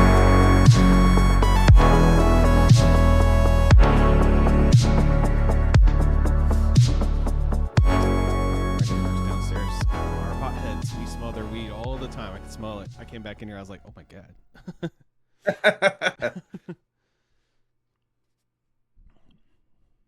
All right. I hope my throat's still a little scratchy from when I had this cold. So I have a cough drop, and I hope me like moving it around in my mouth is gonna pick up on the microphone too much.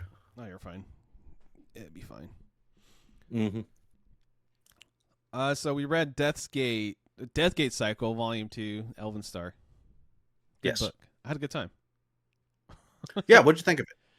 I actually did not like the introduction in this one. I thought this is one of those ones where like the first fourth of it, I was kind of bored. Like the characters were being introduced, and I'm like, okay, this is pretty good. The setup's all right. I'm learning these characters, but then once it starts to be the whole everyone's getting together, and then the Titans start attacking, then it starts to get really interesting, and I was like gripped. So just powered through the end and through the rest of it pretty quickly after that.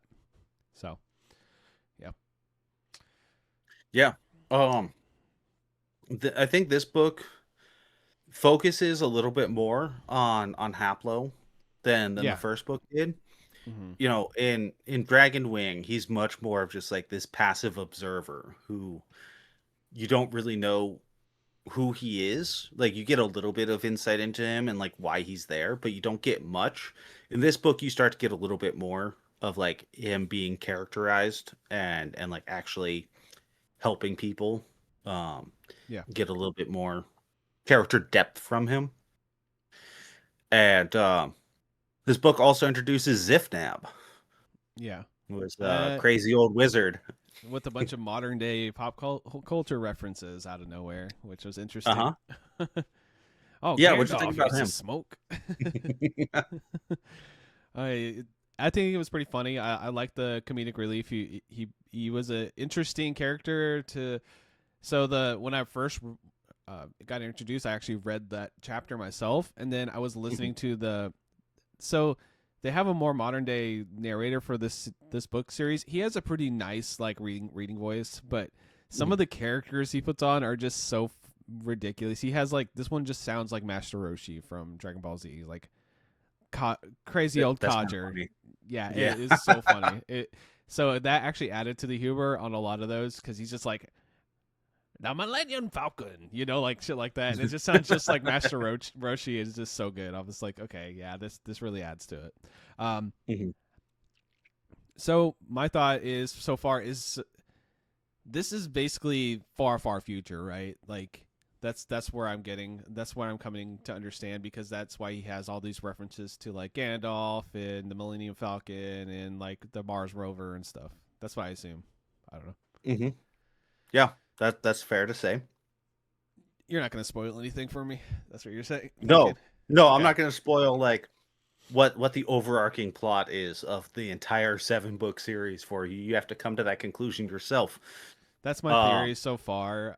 Just the way that they describe the patrons and the Sartans in the back in the day, and then the old world and things like that. So it makes me feel like magic just changed everything or something like that. mhm.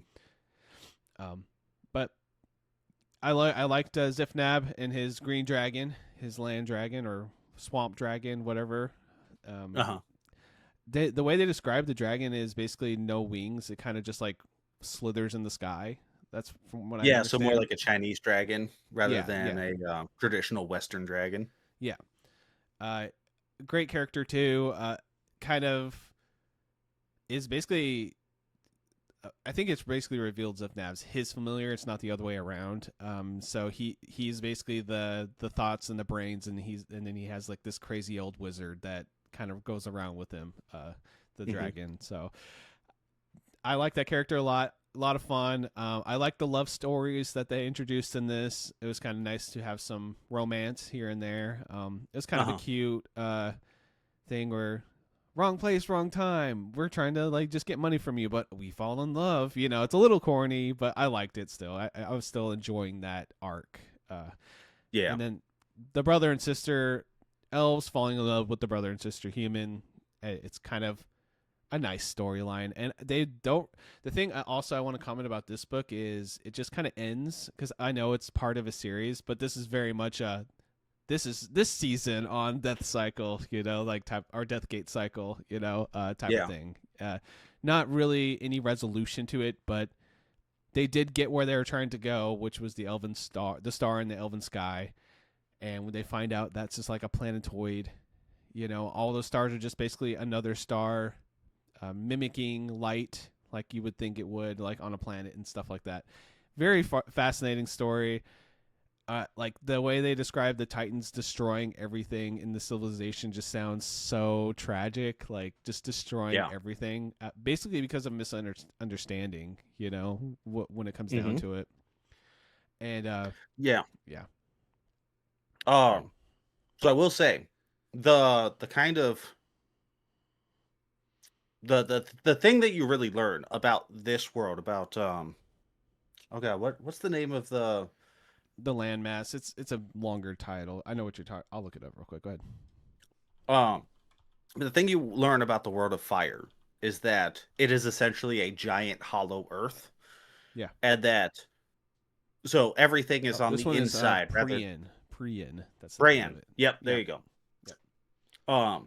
And so the stars that they see in the sky are essentially these ancient cities that were built by the Sartan, and but are on basically the other side of the planet, Hmm. past the suns, because there's multiple suns within this world at the center.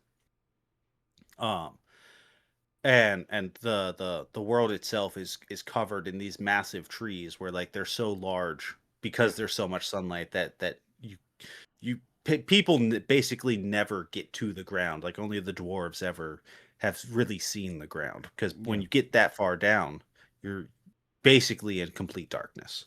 Yeah. Like when they get down into that dungeon, that's a comment one of the elves make. The elf makes. He's like, Mm. "This is soil. I've never seen soil in my life because like all they see is mossy beds and like trees and bushes all the time. Like it's all Mhm. green because of all the sun." Yeah. I like. I Yeah. think that. I think that's a good take because when you think of a hot or a fire world, you think like lava and spewed molten ash. This was a fun Mhm. take on that. It's like, well, if it was 24/7 sun, you're gonna have like the craziest plants ever because of photosynthesis, right? Like it's gonna be like Yep. so overgrown. So smart. Makes the world feel really unique too, which I love. Yeah. And, that's what I said when I first recommended this series to you. Well, at least the first book to you, is that I think the world building in these books is the best part of them, at Yeah, least in my opinion. I think the world that they created is one of the most interesting things about them. yeah. It's Um, all the expected things aren't there. I mean, they are, but they're like their own twist, which I really yep. appreciate. Yeah. yeah, they put their own twist on common fantasy tropes.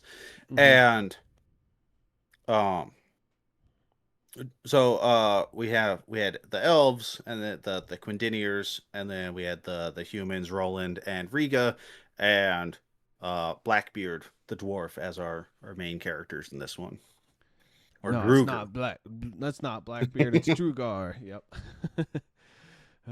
Yeah, he always says that every time somebody calls him Blackbeard. He's like, "Stop it! That's not my name. I don't want a Yeah. nickname." Basically. um. Yeah, and they just call him that anyway. Yeah. But yeah, the book just kind of ends where like they found their way to this city, and Yeah. then That's it. it ends. Yeah, but I mean, it was a harrowing journey to get there. Like, it had to without Zifnab, it wouldn't have happened because he Mhm. has some kind of predestination, or he knows maybe he has predicted future, or maybe he's a time traveler. I'm not sure. It could be anything Yeah. at this rate. But he knows a lot, and there's like he has a prophecy that this was going to happen, and he basically connects Hoplo with the troop that is basically running away from a Titan that's destroying all of humankind. So Yeah.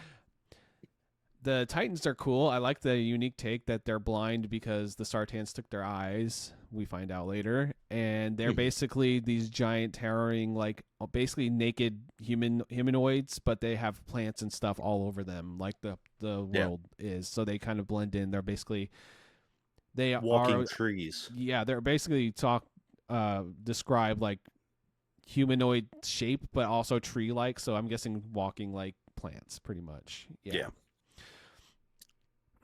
And it seems cool. They're interesting because they can like they talk by like going in your mind and speaking to you Mhm. through your mind, and they kept asking, "Where's this? Bring me to the Citadel, and where is it, and all this stuff." And yeah, and the book, for some reason, the voice actor, the narrator, calls them Tetons. He always says the Tetons are attacking. I'm like, it's just Titans, man. Why are you saying it like that? He said it like that the whole Yeah. book. I don't Yeah, know. that's a little annoying. Yeah, Like Titan is not an uncommon word, you know? right. I don't know if he was trying to like fancify it because maybe that's what his directions were. I don't Right. know, but I'm like, just say Titans because that's how it's spelled, and we know what a Titan is. I Yeah. know it's supposed to be a little bit different, but yeah, it is what it is. I got through it. It was just kind of annoying when they're describing these Titans over and over again, and he keeps saying Teton, and then I got to remind myself that's him saying Titan every time. So yeah, Yeah. Yeah, yeah. that's fair. But Um good. no, no, go ahead. Oh, I was gonna say I really did enjoy the book though. I think I liked the first one a little more as a package, like the entirety of it. But I think the Mhm. action in the second one and the interpersonal relationships was a little bit better in this one. So it's kind of like Yes. they're both good, and I can tell they're building up to even better story in the future. They're just still building the world slowly, and I find out a little bit more about Hoplo and a little bit about his kind and his captors and all that stuff every time another book goes around, and they start just doing flashbacks to Hoplo's time in the labyrinth and things like that. You start Mhm. learning more, and I will say the dog is the main character. Without dog, we don't have a hero Hoplo ever because he's always just like his first thing is me, me, me. I need to get out of here. I need to do this for my master. But the dog's like, Mhm. no, there's people down there suffering. Let's go get them. And Yeah. it's always the dog that pushes him a little bit to be good. Dog is a good boy. Yeah,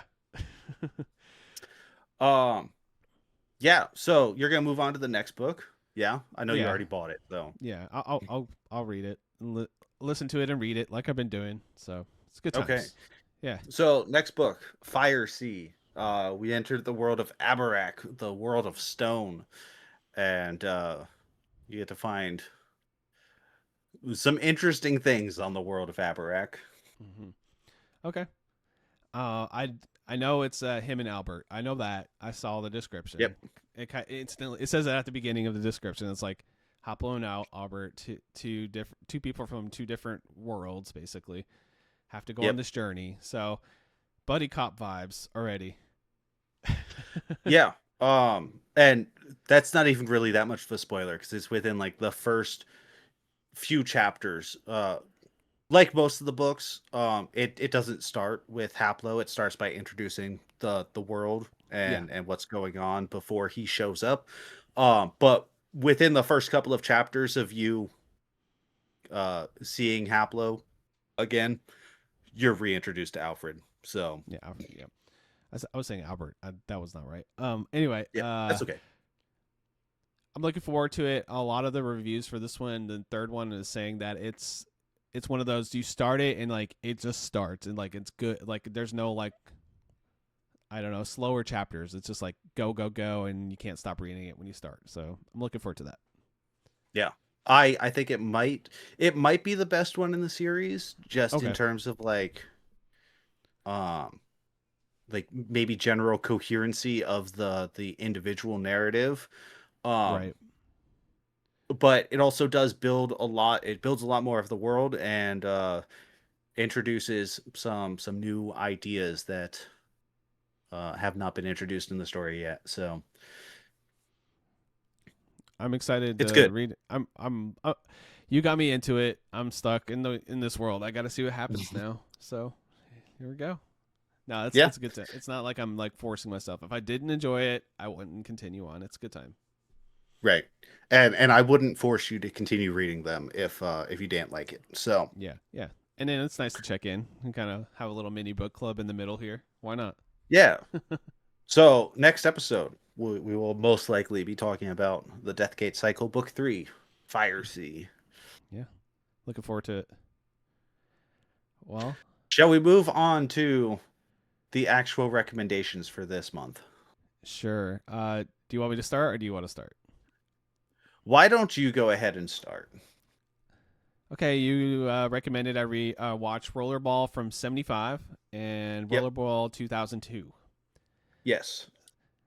So there's two movies Let's here. let's start with 1975. Okay. We Let's can. discuss that movie, and then we'll move on to the other one. Okay. Okay, 1975 is basically imagining 2018, but as with 70s tech and future tech, and that they are basically all run by like corporations and like everything is like goes through the corporations and that's Yep. the main premise. And there is this sport It's that's basically called 1970s cyberpunk dystopia. pretty much, yep. And then so there's a sport called rollerball that's kind of hyper violent and it's kind of like your Hunger Games or your like a fascist government sport that basically Mhm. says you're not an individual. You gotta. It kind of crushes individuality and things like that. That's kind of the point of the sport, and that's kind of a lot of what this movie's about too. Is like corporate control and losing your sense of self in like a corporate run world. I think that's Yep. pretty much what it's the main message of it. This movie is very much a slow burn until it's not. I feel like the first half of the movie is just very slow burn on purpose. Really It's great. very common for Yeah. movies from the 70s to just kind of be that way, especially Hmm. dramas. Yeah. Because this is much more of a drama than it is like an action movie or anything else. So it's much more about the drama. They do a lot of very classic feeling camera movements and like linger the camera just for 45 seconds longer just because it will just make this scene feel a little bit more full. They don't mind lingering a little bit in these Yeah. scenes, which I think really works for the tone they're going for though. Like the whole party scene just feels like really creepy and off-putting and Mhm. like everybody's a little like has some bloodlust here and they're all like blowing up trees with guns in the world and they're like taking pills. It just has this really weird feeling to it, you know. Yeah, and at that party, they're all like corporate bigwigs, essentially. Like Mhm. these are the most powerful and most important people in the world. Well, important in the fact that like they run things. They are the Right. people who run the corporations. So yeah, they're a little crazy because you kind of have to be to run a corporation that basically rules the world. Yeah. And it's just weird. And then the main character Jonathan, I like the acting here. He did a great job. And basically his thing he's good at. He's really good at being a rollerball player. He's the best that's ever been. they're trying to basically sunset his life and let him retire, and they're gonna give him money to retire and all this stuff, and he kind of Mhm. doesn't really want to. This is his passion. He wants to be a rollerball champion. That's what he wants to do with his life, or Yeah. pretty much. Um, what it ends up devolving into is they do when they go against Tokyo, they kind of try to amp it up to where people get hurt because of him. Basically, they start doing no elimination challenges, like rules, like changing the rules each time they do it. And then his buddy in there, that he gets hurt. He's on like life Mhm. support, so he's already pissed off even more at the corporation. And then this whole time, he's trying to get back with his previous wife that the corporation basically took from him, I guess, or she Yeah. like left him for like the richer and the more powerful guy, basically, because he Yeah. wanted her. And she comes back. They have like this whole scene with them together and talking. And Jonathan, you gotta find your place in society. You gotta do what they say. Do as you're told. Not don't be yourself. Don't rebel against the establishment. Basically. Mhm. And then so it ends with this last rollerball tournament with no replacements and no time limit, and basically everybody ends up dying during this, like brutally in this Yeah. game of rollerball. And there's like this corporate bigwig guy. He goes to that guy with the last guy, and he could kill him, but he chooses not to. And then he makes the one goal of the game and wins the game at the very end as everybody's chanting his name, and then it just cuts to his face, like freeze frames. Pretty powerful message and interesting story and concept, I thought. Yeah. A lot of this movie and a lot of the themes are very heavily rooted in 1970s anti-Vietnam War, Yeah, conscientious objector. Like we don't want to do what the government is telling us to do anymore, because it's like you're doing is ruining our lives, yeah, you know? Um so it's very much rooted in counterculture from that point in time, hmm but kind of told through a more corporate lens. yeah. It's more like the government is being controlled by the corporations, which basically is reality now. Yeah. So um, they're not far off from reality when it comes to that. Yeah. I did Well, I love the mean, they weren't far off at that point in time either. It was yeah, just a little bit more obscured than it is now. yeah. It's in our face all the time, 24/7, everywhere you look now. So yeah. Mhm. I love the future tech in this. I always love when it's in the mid 70s and they're trying to make something look like the future, and it's just Oh yeah. ginormous CRT in the wall with two small ones above it, just because and then Uh-huh. just like giant panels of like levers and switches and things, just because And because it looks yeah, fancy just and flashing futuristic. lights. Yeah, I love it. It just has that feeling the entire time. It and has everybody in their outfits and the coloring and just everything about it just felt so 70s, but it felt good. Mhm. It was a good watch. I really enjoyed this movie. It's a great recommendation. I like you said, counterculture stuff and stuff that's like anti-government or like trying Mhm. to shine a light on something that makes you think a little bit. And it was a great. I actually thought the rollerball and like the actual like practical effects, all the stunts, the real stunts in those in the game and stuff was really well done and brutal as hell Yeah. sometimes too. The way it would slam into each other and stuff. That was a stunt man that did that. Which is always cool. Yeah. Yeah. It's a fun movie. Like I wouldn't count this as like one of my favorite movies of all time or anything like that, Yeah, but I do think it's a good movie, and it's one that I do come back to, on a semi-regular basis. So, uh yeah. I'd say that I'd watch it I again for sure. It was good. Like cool. yeah. But the other movie, I don't know about that one, man. Oh, dude, it's such a 2002. fucking pile of shit. That's the Jesus worst. Christ. It was so bad. I have some notes here. Let me pull up the notes that I wrote on my phone. Would just Um, say LL Cool J is not the best actor out there. no, LL Cool J kind of sucks. So it starts with I'm gonna read my exact notes. All Okay. right, starts with LL Cool J and a downhill race on like skateboards. But they're not skateboarding. They're like doing that thing where like you lay down on a skateboard and go Yeah. downhill. So like Luge or whatever. the Yeah, like the hills of San Francisco. So, Hmm. the big steep hills that you're used to seeing in every movie ever where there's some kind of a chase on a hill. It's those hills. And so they're rolling down the hills. That's me exaggerating my notes here. But then POD starts playing. Perfect. Okay. Um and then I said maybe a commentary on the price of fame. No, this movie did not comment on anything. No. It was like the original movie is a commentary on you know corporations and government control and you could make there's a lot of things that you could say that that movie is about. I Right. don't think you could say that this movie is about anything. Yep. It's um this big. Honestly, it's take the guy from American Pie, put him in it, and he kind of has really bad acting, and then uh-huh have like occasional tits, lots of new metal, a random cameos from various people, which I'm sure you have in your notes, and then have a story that kind of barely makes sense. yeah. Yeah. I have a note. Rob Zombie plays, Yep. and then they're rigging the game to be more dangerous for ratings. So maybe the movie is about the more violent that something is on TV, the more ratings it has. But it doesn't really say anything about that. So Yeah. It's just uh mentioned. Yeah. yeah, it's like this is a thing that happens. It's like, yeah, okay, are you gonna say anything about that? No? Okay. Slipknot plays. Why are they in this movie? When did Iowa release?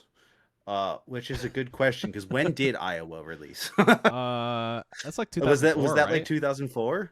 I think So so. their first album was like 2001, 2002, so that would have been like I guess in line with Oh, let's with see. this movie. Iowa was 2001. Surprisingly, I thought it was a little later than Oh, that. okay. Maybe Yeah, the I other. did too. Yeah. Okay. Um my other notes, knock off Keanu Reeves because he kind of looks like Keanu He Reeves but not does. quite. Yeah. Difficult to follow the action because So you much quick cuts. yeah, you don't know what's happening on screen at any point in time. Uh the Jonathan chant doesn't feel earned, Yeah. which it doesn't. Like it No. never feels like he's being like good at this sport He's just there. at any point in time. Yeah, he's just there.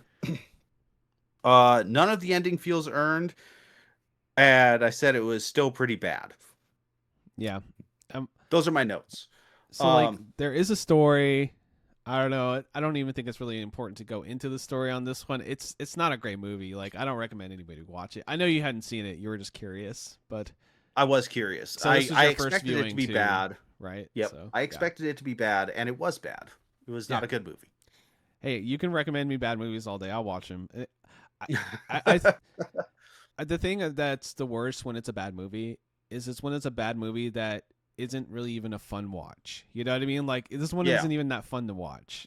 On top of it, you know? No, so many of the things that the characters did just kind of like didn't make sense. Like, Yeah. and here's the thing, I think you could have made an interesting movie about something with the concept of rollerball, just updating it to, the mid 2000s. It could have been about like foreign trade agreements and how we export so much of our trade to foreign countries because we have cheap labor, Yeah. and that was caused by Bush and Clinton, Bush senior, not Bush junior. Um, and the export of goods or of manufacturing of goods and other trade agreements that caused manufacturing in the United States to be on a massive downhill in the early 90s. Like you could have made this movie about that Mm-hmm. because the entire game of rollerball takes place in like Western Europe, Yeah. or Eastern Europe, I'm sorry. Like some it never really says, but some one country in the Slavic area of I Europe. think it It's does not. say Kazakhstan or something like that. Does it? I'm pretty sure. It may have. It doesn't matter. You know what? You know why? Um. I think I remember that because I remember I was looking up when did Borat come out because he was from Kazakhstan.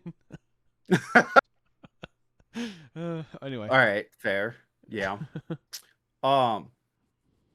But yeah. So like, I think there's the possibility that they could have said something with this. Right. but it just didn't. Um, yeah, the action none of it felt good, and none of it felt earned. It never really made sense. Like, why is this sport becoming so popular? Um, just because it takes place in a country that basically doesn't have laws to take care of its people, Right. you know? Yeah. It was okay. Like, I don't know. Like, I've watched worse movies probably. It was just kind of like, all right. I was like looking at the runtime. You know, it's a bad movie when you're Hmm. like looking at it. It's like, how much longer does this have left? Oh, 30 minutes. Jesus. All right. You know what I mean? Yeah. Yeah. So, Um, like LL Cool J's character gets killed in the end, and it's yeah. like, where did that come from? Like, what? It never gave any indication that like they really wanted to leave. They seemed like they liked being there Yeah. It didn't seem like it was for a the most negative part. thing. Yeah. Yeah. I No, don't I know. understand. It was bad. I did not have a good time. It's okay though. I so I still got a really good watch out of it. I really like the old one. It was a good time. Um, Mhm. Definitely a very unique movie. The new one, it's a millennial ass movie. I'll say that. Yeah. It's a mid 2000s, or not even mid 2000s. It's an early Early 2000s 2000s, movie. yeah. So when I was thinking about it, I was also kind of thinking that like if it had come out just a couple years later, they could have made a movie that was like somehow tied into um like maybe some anti-Bush and Yeah, post 9/11 criticism, but like it was probably written and already filming by the time 9/11 happened, so like they couldn't really comment on that, but there's still plenty of other things that they it could have been a commentary on, you know, I I mean especially honestly, considering the original film was about yeah, something. yeah. I could see a modern day take on this being good, like a 2026 version of this Mhm. story could be really good. There's a lot of things to comment on, and yeah, I feel like this one is due for a reboot, which is kind of ironic because the reboot in the 2000s was bad, Mhm. and the first one was about corporations taking over things to make more money, which would be funny because they're making a sequel about yeah franchise sequel or whatever for the first movie, or Right. remake. Yeah. Yeah, yeah. Anyway, good good recommendations though. It was fun. I don't mind watching a shitty movie once in a while. Just you gotta it makes you feel alive. Gotta feel alive. Yeah. Yeah, I don't mind watching a shitty movie, but this one was like shittier than most of the other movies that are shitty that I watch. So, Yeah, but most of the time it's like and it this was shitty in movie's different ways. yeah, it's like this movie's shitty in boring ways and it just kind of sucked to watch. But Hmm. there are some shitty movies that are just the acting's horrible, but that's why you watch it because the acting's horrible, or like the set design's Right. really cheesy and bad, and that's the reason you watch it. Like it's fun to watch that. But in this one, didn't really have much of that at all. So, Right. all right. Did you watch all of the Fall of the House of the Usher? It was a I big ask. watched all it's 8 episodes, Yes. right? An Mm-hmm. hour per episode. Yep. I watched all of it in one day. Okay. Did you like it though? I Yeah. Oh yeah, I loved it. Okay. I couldn't stop. That's why I watched it all in one day. I put on the first episode. And I was like, oh, let me see what this is about, and then I'll go fuck off and play some video games or whatever. And I end up being up until like 11 p.m. watching the entire thing. Hell yeah, love it. Um, so this is it's an 8 episode TV show, and it is kind of adapting Edgar Allan Poe, Kind of. using that as like a starting place to tell this story about Roderick Usher and his family, and how him and his sister like made a pact with evil essentially The devil, to I guess. I don't think it's actually the devil. I think it's just an evil entity. Yeah, and she's the mom from Spy Kids, which is even better. Carlo, Oh, whatever I her didn't name is. realize that. That is her. Same actor. She's fucking awesome in this though. I'll say. Oh yeah, she's great. Yeah. Everyone's great in this actually. Like Oh the yeah. whole thing is really really good. Um but yeah, so it's kind of told in two separate parts.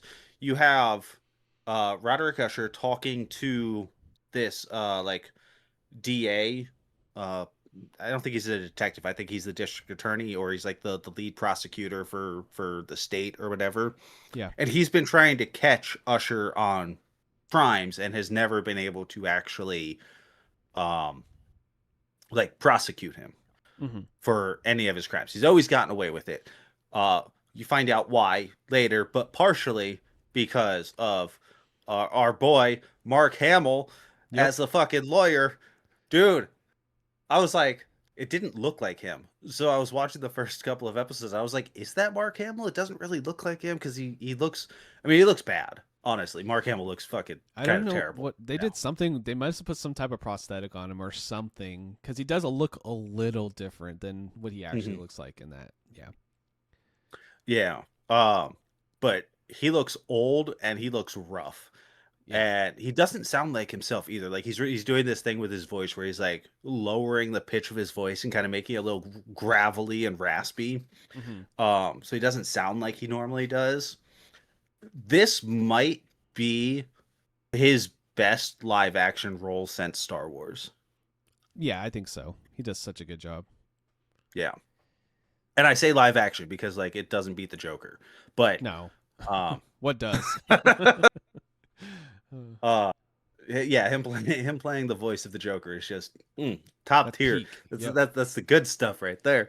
Yep. But yeah, so Usher is like talking with this DA and he's telling the story of like how he became this like business supervillain essentially. Yep. Uh and kind of telling the story about how all of his kids have died. Hmm. And each episode is named after a an individual Poe story and is kind of themed around that individual story. So like one of them is the Mask of the Red Death with the big orgy and a party and like everybody dying at the party. With Um acid, well, that seems yeah. insane. With the acid raining down on everyone. Yeah. Hmm. Yeah, completely unexpected. Hmm. Was not expecting that to happen. Uh well, like so one of the episodes is called The Pit and the Pendulum, and you have the scene towards the end where there's the actual pendulum swinging, but it's not set up in the same way as like that old story actually is set up, where somebody ties somebody to a table and puts a pendulum over them. Yeah. It's set up different. It's more like they take like the nugget of what those stories are trying to say a little bit and kind of Hmm. spin it to for the deaths of the characters. That's I guess that's the only way to describe it, right? Yeah, it's taking the ideas of those stories and just adapting them into a new story, essentially. Yeah. Um, I'm sure there are things hidden in the background and little things from other Poe stories because there's obviously a lot of love for Poe's work in all of these episodes. And it's been so long since I've read a lot of his stories that there's probably a lot hidden in the background that I just didn't catch. Hmm. Um, but yeah, so Roderick has 6 kids, and over the course of all 8 of these episodes, each one of those kids keeps dying one by one in pretty horrific ways. Yep. And yeah, it's really good. I really like this. Yeah, I think the effects are awesome in this too. Like they use CG, but not in like Hmm. over the top ways. There's a lot of practical effects too. All the actors are all great, and like what's his name? The one Rahu Kohli. He's like this like really like like full of himself dude, video Hmm. game type gamer dude, and gets killed. I loved all the characters and hated them just as much. You know what I mean? Which is Yeah. always a sign of good acting. So Um, One thing that did stand out to me, and like the only reason it stood out was because it's something that you don't normally see in, or at least I don't normally see in movies or TV, but a lot of the characters are either gay or bi, and it's never made a big deal that they are. right, It's just you just see that they are, and it's never, nobody's ever like, "Oh, you're fucking gay." Uh, They just they're just characters that happen to be yeah. queer for whatever reason. and they're all assholes. Like, there's no good people in this entire fucking show. No. So, is that good representation? I don't know, but it's I think it's valuable just to have representation at all, Oh you yeah, know? I agree. I love seeing that. In the more the merrier when it comes to that. I'd rather it just be like a normal thing, like because it is, like it should Hmm. be a normal thing in our Yeah. media that we watch. So, um, I didn't even consider that, to be honest. I was like, oh yeah, you're right. That's true. That is a lot of the characters in this. So Yeah. I'm the only reason I bring it up is because it's something that I don't see very often because usually it yeah, is made such a big deal out of, you know? yeah. Oh, it's the token gay character in this thing. Hmm. Yeah, or whatever. Yeah, you're right. Yep. Um, but yeah, I watched all of this so fast that I don't think I can like go into as much detail as I normally would of like Right. I like normally I would want to break down more of the episodes and kind of talk about the plot a bit more, but I kind of just consumed it really fast and just kind of let it wash over me. And that was also like a week and a half ago. So I also Right. usually try and watch it like a little bit closer to when we record, Right. um, so that it's a little bit fresher on my mind. But it's not quite as fresh on my mind. But that doesn't change the fact that I really enjoyed it. This is the same guy who's done like some other TV, right? He did like Haunting on Hill House. Yeah, I think it's Mike Flanagan. He does. I think he did the sequel to The Shining. I can't think of the name. I think he directed that. Maybe I'm wrong on that. Because they made that the sequel to The Shining. I forget the name of it. With what's his name from Star Wars? Hmm. Can't think of anything right now. But he's also Doctor made Sleep. Doctor Sleep. I don't know if he directed that, but I think he might have, or might have had some input on it. It's Mike Flanagan who did a bunch of stuff, but he has like 3 or 4 Netflix specials. He's working on a bunch of other stuff. He's just a really good voice in horror right now. I'd say Okay. so. Very unique look. Everything he does has a unique. You could tell he directed it. He just has a very good Right. eye and very specific look for everything. So yeah, this was the first one I've seen him do. Seen first one of anything I've saw uh, from any of his work, and I was just Hmm. blown away. It's just one of those, like you said, it's easy just to get lost in it because it's such a crazy story, and like basically it's like they made a deal with some evil entity to be successful, and it just corrupted this family, and just to see Yep. how fucked up this family is and how they die is always it's always a crazy way they die. I'll say that much in each of the episodes. Yes. Yeah. Yeah.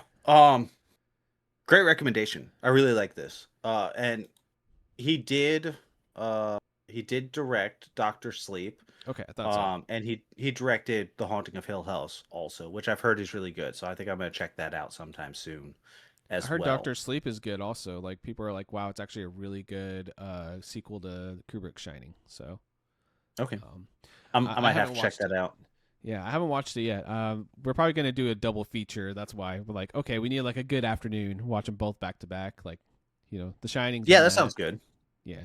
So Yeah. Kubrick's Shining is great. That's such a fantastic movie. yeah, I haven't seen that one in a while either. I'm actually it's about I'm about due for a rewatch on that. So yeah, That's like a once per year kind of watch for me. It's nice. like it's on the constant rotation of like, oh, what am I in the mood for? I don't feel like watching anything new. I'll just pop in The something Shining. that I know I love, you know? Yeah. Yeah. All right. Well, anything else to add for the House of Usher? I mean, I say people if you haven't watched it, it's a good that it's worth a watch. But no, it's going to be really brutal. But the acting in it is like top notch. So Yeah. I mean, it's not as brutal and gory as I was kind of expecting it to maybe not be. as bad as like Terrifier, I guess. Right. Oh yeah, no, not obviously not. I was expecting it to be a little bit more than what it was, like in terms of just kind of violence and gore. But it wasn't. I mean, other than like the scene of all the bodies after the acid, like that's probably Mm-hmm. the most fucked up and the most violent scene. But at the same time, like it's kind of just looks like a mass of goo. Yeah. So it's kind of hard unless you're like really paying attention. It's probably not gonna like freak out people who are like have an aversion to gore, you know. Yeah. Yeah. It's And there's I a would. few good jump scares and whatnot, but it's Mhm. not really scary. It's much more just about the characters. Yeah, it's about the characters, and they do good. There's a lot of uneasy scenes. It's like it's a good more psychological feeling to it a lot of Hmm. times, more than in your face someone's getting stabbed in the chest multiple times and blood spewing everywhere. It's not really that as much, but it's still a great drama. I really it stuck with me. That's why I recommended it in the first place, because it really stuck with me since I watched it a Hmm. few years ago when it came out. So, Cool. all right. Yeah, I don't think I have much else to say about it. I really liked it, and I think people should watch it. I know Max, my co-host over on Trash Station, he said that he had started watching it and it just didn't capture him for whatever reason. So him and his wife Okay. stopped watching it. Yeah. Which I mean, like that's fine too. I don't know. I liked it. Yeah. I know. I did see going around a lot of people watching Hundreds of Beavers because of our episode. Which Uh-huh. hell yeah, I love that more Yeah, people that's are been watching great. that. So, um, Yeah, all right. Well, that's one I'm definitely gonna watch again at a later point in time. That's funny. it's such a good movie. All right. What's our recommendations for next month? You can go first on this one if you want. Yeah, let me pull my notes back up here, okay? Oh, It's a different notepad than what I had those other notes written down as. So Josh, my recommendation for you, I you're gonna go down the fucking rabbit hole with me that okay. I've been going down.